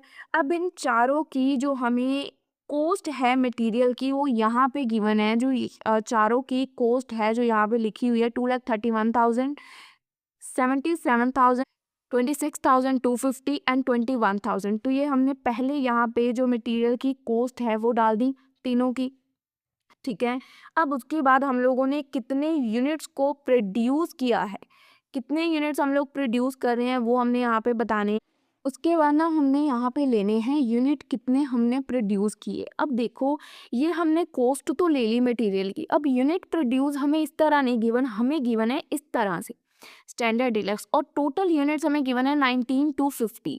पर अब हम इन चारों में 19,250 तो ले ही नहीं सकते क्योंकि एंड प्रोसेस। अब यहाँ पे हमने यहाँ पे जो रीडिंग की थी ना, अभी ध्यान से देखो, ड्यूरिंग द फर्स्ट यहाँ पे लिखा हुआ है, स्टार्टिंग देखो, plastic sheets are produced by the extrusion operation. First operation में प्लास्टिक शीट्स को प्रोड्यूस किया गया, यानी कि पूरे यूनिट्स अवेलेबल थे। During the forming operation, plastic forming operation जो सेकंड ऑपरेशन है, plastic sheets are moulded into chairs. यहाँ पे भी जो पूरे ऑपरेशंस थे हमारे अवेलेबल थे। अब यहाँ भी फर्स्ट अभी स्टैंडर्ड मॉडल की बात हो रही है। Standard model is sold after this operation. जो स्टैंडर्ड मॉडल वाले थे ना, इसके बाद जो ये फर्स्ट दो ऑपरेशन हुए, फॉर्मिंग और इंथ्रोजन, फॉर्मिंग और इंथ्रोजन, जो फर्स्ट दो ये स्टेप हुए, इसमें फर्स्ट दो में तो पूरे थे, पर दो स्टेप्स के बाद ये फर्स्ट वाले सेल कर दिए गए, ये हटा दिए गए इसमें से। तो 19250 में से 10,500 हटा दिए गए। ड्यूरिंग द ट्रिम ऑपरेशन, जब ट्रिम ऑपरेशन पे पहुंचे, during the trim operation the arms are added. जो आर्म्स ऐड की गई, डीलक्स और एग्जीक्यूटिव, डीलक्स और एग्जीक्यूटिव दोनों ऑपरेशंस को आर्म्स ऐड की गई, यानी कि ट्रिम के अंदर जो यूनिट्स प्रोड्यूस हुए वो इन दोनों के हुए। ठीक है, उसके बाद and the chairs edge to smooth. उसके बाद सिर्फ जो फिनिश लाइन तक ऑपरेशन तक पहुंचे वो सिर्फ एग्जीक्यूटिव, जो एग्जीक्यूटिव है ये सिर्फ फिनिश तक पहुंचे। ट्रिम फर्स्ट दो के अंदर ये सारे यूनिट्स थे। ठीक है, जब हम ट्रिम पे पहुंचे, ट्रिम पे पहुंचने से पहले हमने फर्स्ट वाले स्टैंडर्ड मॉडल्स को सेल कर दिया। The standard model is sold after first two operations. ये वाले ट्रिम पे पहुंचे तब हमारे पास डीलक्स और एग्जीक्यूटिव थे, तो इन दोनों को ऐड करके इनके यूनिट्स हम ट्रिम में लेंगे। और जब हम फाइनल पे पहुंचे तो सिर्फ हमारे पास एग्जीक्यूटिव मॉडल अवेलेबल था। तो फर्स्ट वाले में 19250, सेकेंड वाले में भी 19250 यूनिट्स आएंगे, ट्रिम वाले में ये दोनों ऐड करके लेंगे, और फिनिश वाले में सिर्फ 3500 यूनिट्स हमारे प्रोड्यूस हुए। आई थिंक मैं एक्सप्लेन कर पाई हूँ कौन सी वैल्यू कहाँ से आई। तो units produce first 19250, second 19250, third वाले में 10,250 हमने सेल कर दिए, तो टोटल जो बचे 8750, और लास्ट में सिर्फ एग्जीक्यूटिव मॉडल वाले पहुंच पाए तो वो लिए। अब यूनिट प्रोड्यूस और मटेरियल कॉस्ट को आपस में करेंगे हम लोग डिवाइड, जिससे हमारी कॉस्ट पर यूनिट निकल आएगी। कॉस्ट पर यूनिट निकल आएगी, और उसके बाद हमें कन्वर्जन कॉस्ट यहाँ पे दी हुई है, एक्सट्रूजन की, फोम की, ट्रिम की और फिनिश की, चारों की ये कॉस्ट लिख के इसके डिवाइड में जो हमारे हमने यूनिट प्रोड्यूस किए, conversion cost divided by unit, conversion cost divided by unit करके कन्वर्जन कॉस्ट पर यूनिट निकल आएगा। आई थिंक आपको ये यूनिट टेबल क्लियर है। इक्विवेलेंट यूनिट जिसको बोलते हैं, जितने यूनिट जहाँ पे प्रोड्यूस किए गए उसकी ही कॉस्ट निकालोगे। ठीक है, इतना आई थिंक मैं समझा पाई हूँ। ये आपको वैल्यूज गिवन थी, ये भी गिवन थी, सिर्फ ये यूनिट्स निकाल लिया हमने यहाँ पे स्टेटमेंट में से समझ के, और हमारी वैल्यूज निकल आई। अब हमने बनाना है unit model cost model wise. अब यूनिट कॉस्ट जो हमने बनानी है ना, ये हमने बनाई थी ऑपरेशन वाइज, यानी कि एक्सट्रूजन, फोरम, ट्रिम, फिनिश। अब जो हमारे मॉडल थे, standard model, deluxe model, executive model, ठीक है जी। अब तीनों मॉडल्स की पहले हम लिखेंगे कॉस्ट। फर्स्ट स्टैंडर्ड मॉडल की एंथ्रोजन में कितनी कॉस्ट थी, 12। स्टैंडर्ड मॉडल की एंथ्रोजन में कितनी कॉस्ट थी, 12। उसके बाद फोरम मॉडल में कितनी कॉस्ट थी, 4। थर्ड वाले में थी 3, और यहाँ पे 3, 6। अब देखते हैं ये यहाँ तक क्यों नहीं पहुंचा, ये समझने की कोशिश करते हैं। अब जब हमने अभी फर्स्ट स्टेटमेंट रीड की थी, जब हम ये यूनिट्स निकाल रहे थे, तो उन्होंने क्या बोला, जो स्टैंडर्ड मॉडल था वो हम ट्रिम तक पहुंच गए। थर्ड वाला स्टेप, यहाँ ट्रिम की वैल्यू आनी थी ना, ट्रिम से पहले ही हमने उसको सेल कर दिया। ट्रिम से पहले ही स्टैंडर्ड मॉडल ट्रिम तक तो पहुंचा ही नहीं, स्टैंडर्ड मॉडल तो फर्स्ट 2 के बाद सेल हो गया था। तो यहाँ पे जो हमने कॉस्ट लेनी है पहले, तो ये जो हमने कॉस्ट निकाली है स्टैंडर्ड मॉडल की, तो यहीं तक लेंगे ना। स्टैंडर्ड मॉडल तो इसके आगे सेल हो गया था, स्टैंडर्ड मॉडल तो आगे गया ही नहीं, तो स्टैंडर्ड मॉडल में ये दोनों खाली जाएंगे। फिर अगेन इनकी जो कन्वर्जन कॉस्ट यूनिट है वो भी पहले 2 की लेंगे, क्योंकि यहाँ से आगे तो वो बढ़ा ही नहीं। उसके बाद जो डीलक्स है, डीलक्स मॉडल में क्या हुआ था, डीलक्स मॉडल हमारा जो है, जब ये दो से आप लोग यार यहाँ पे भी समझ सकते हो, जैसे यहाँ पे आपको ये वैल्यूज गिवन है, फर्स्ट वाले में सारी ट्रिम तक आके सिर्फ 2 रह गई, उसके बाद यहाँ पे 1 रह गई, वैसे ही चलेगी। ये देखो स्टैंडर्ड में यहाँ तक वैल्यूज गई, उसके बाद डीलक्स में ट्रिम तक गई, उसके बाद नहीं गई, और एग्जीक्यूटिव में सारी वैल्यूज़ ले रहे हैं। ऐसे ही जब इसको आप घुमा दोगे टेबल को, जो आपका स्टैंडर्ड होगा वो आप फॉरम तक की वैल्यूज़ लोगे जो भी आपने निकाली होंगी कोस्ट, जब डीलक्स लोगे तो ट्रिम तक जो भी वैल्यूज़ निकाली हैं वो लोगे, और जब एग्जीक्यूटिव लोगे तो सारी वैल्यूज़ लोगे। सेम वही स्टेप है। देखो जैसे यहाँ पे कोस्ट ले रहे हैं, यहाँ पे इन्होंने सिर्फ पहले 2 की ली, फिर इसके बाद इन्होंने 3 की ली, और यहाँ पे इन्होंने सारी वैल्यूज़ ली जो हमने यहाँ पे निकाली थी। देखो 12, 4, 3 और 6, 12, 4, 3 और 6 यहाँ पे नहीं लिया, यहाँ पे पूरी 6 तक वैल्यूज़ ली। ये सारी कोस्ट है, जैसे 12, 4, 6, 3 और 6 यहाँ पे, उसके बाद 31, 15.43, 17.74 और 27, ये सारी कोस्ट थी जो हमने यहाँ पे लेनी थी। ये जब आप सारी वैल्यूज़ डाल लोगे, जो आपने कोस्ट पर यूनिट और कन्वर्जन कोस्ट पर यूनिट निकाला है वो डाल लोगे, आप उसका करोगे टोटल, टोटल यूनिट कोस्ट आपकी निकल आएगी। अब मल्टीप्लाई बाय जितने आपने यूनिट्स प्रोड्यूस किए हैं, आपने स्टैंडर्ड मॉडल में 10,500 यूनिट प्रोड्यूस किए हैं, डीलक्स में 5250 और एग्जीक्यूटिव में 3500। तो जितने यूनिट्स आपने प्रोड्यूस किए हैं उसके साथ आप यूनिट कोस्ट को मल्टीप्लाई कर दोगे तो आपके टोटल प्रोड्यूस यूनिट निकल आएंगे। टोटल आपने इतने यूनिट्स को प्रोड्यूस किया है। ठीक है जी, ये आपका फर्स्ट स्टेप क्लियर है। तो फर्स्ट स्टेप में हमें यही बोला गया था यहाँ पे कि ईच प्रोडक्ट की जो भी कॉस्ट है, टोटल यूनिट कॉस्ट निकालो और टोटल कॉस्ट निकालो। अब सेकंड में क्या बोल रहे हैं, now consider the following information from May, all unit cost is may are identical to the April unit cost calculated as above show at the end में जाके जो 1500 यूनिट्स हैं of the deluxe model remain work in progress, जो 1500 units हैं उसमें जो मतलब total 3500 unit है ना लास्ट वाले के, यहाँ पे देखो 3500 यूनिट्स हैं, उसमें से बोल रहे हैं 1500 unit remain work in progress हैं। These units are 100% complete as to material and 65% complete, मतलब 100% कंप्लीट एज अ मटेरियल और 65% कंप्लीट है ट्रिम ऑपरेशन में, जो ट्रिम का ऑपरेशन है। So determine the cost of deluxe model work in progress, जो deluxe model है इसका अलग से बना रहे हैं अब हम। ठीक है, वर्क इन प्रोग्रेस में जाके वर्क इन प्रोग्रेस का आपको यहाँ पे इन्वेंट्री और एंड ऑफ मई बनाना है। तो यहाँ पे देखो यूनिट कॉस्ट, इक्विवेलेंट यूनिट और टोटल कॉस्ट है। आप लोग डीलक्स मॉडल का बना रहे हो, मॉडल वीआई भी बोल सकते हो। डीलक्स मॉडल कौन सा मॉडल, डीलक्स मॉडल। डीलक्स की आपके 12 इंथ्रोजन की मटेरियल कॉस्ट थी और 31.50 कितनी थी आपकी जो उसकी दूसरी कन्वर्जन कॉस्ट थी। तो 12 रुपीज़ आपकी यूनिट कॉस्ट और कन्वर्जन कॉस्ट ये। ठीक है, फर्स्ट केस में ये जो हमारा इंथ्रोजन का केस है, यहाँ पे इन्होंने क्या बोला है कि देखो वर्क इन प्रोग्रेस वाला केस यहाँ पे कहाँ बोल रहे हैं कि 1500 unit deluxe remain work in progress रह गए और 100% कंप्लीट एज मटेरियल और 65% complete in the trim operation. जब वो ट्रिम ऑपरेशन थर्ड वाले ऑपरेशन में पहुंचा तब 65% वर्क इन प्रोग्रेस है। तो फर्स्ट वाले में तो ये पूरे ही गए, 1500 यूनिट्स और ऐड हुए एट द एंड। ठीक है, डीलक्स में ऐड हुए 1500 यूनिट, आप इसको मल्टीप्लाई कर दोगे ऐसे ही निकल आएगा 100% कंप्लीट जब ट्रांसफ़र हुए। ठीक है, फर्स्ट वाले मॉडल में जो डीलक्स के फर्स्ट केस है इंथ्रोजन में, फॉर्म में भी पूरे हुए होंगे। ट्रिम में जाके 65% वर्क इन प्रोग्रेस है, यहाँ पे लिखा हुआ है, मैं बार बार पढ़ा रही हूँ, 65% complete in the trim operation. Trim operation में सिर्फ 65% कंप्लीट हुए हैं। तो यहाँ पे ये बिल्कुल बेसिक है। देखो सेकंड वाला हम लोगों ने यहाँ पे जो फॉरम वाला था वो निकाला, फॉरम मटेरियल और फॉरम का कन्वर्जन कॉस्ट हमें दी गई थी 1500 यूनिट पूरे ले लिए। ट्रिम वाले ऑपरेशन में जाके उसकी जो ये कॉस्ट दी थी हमने यूनिट की और उसकी कन्वर्जन की लिख ली, पर जो बोल रहे हैं कि जब वो कन्वर्जन वाले में आया तो उसमें सिर्फ वो 65% ही कंप्लीट कर पाया। तो 1500 पूरा नहीं लोगे, यहाँ पे 1500 का 65% करके जो वैल्यू होगी वो लोगे। उसके बाद आप इधर निकाल दोगे, कॉस्ट को टोटल कर दोगे। कुछ भी मुश्किल नहीं था थर्ड वाले में। तो मेन आपको यहाँ पे ये चीज़ समझनी थी कि कॉस्ट के यूनिट्स कैसे निकाले हमने। ठीक है, जब आपको ये समझ आ जाए, अब देखो यार कोई रास्ता दिखाएगा तो रास्ता समझ आएगा। अब अगर आप खुद से समझने बैठोगे तो चैप्टर बहुत कॉम्प्लिकेटेड है। मुझे खुद को आई थिंक 20 से 25 दिन लगे हैं चैप्टर को समझने में, थोड़ा डिफ़िकल्ट है पर मैं कोशिश कर पाई जितनी मैंने समझाने की। आफ्टर दैट इसकी मिसलेनियस एग्जांपल्स हैं जो तो आपको खुद करनी है।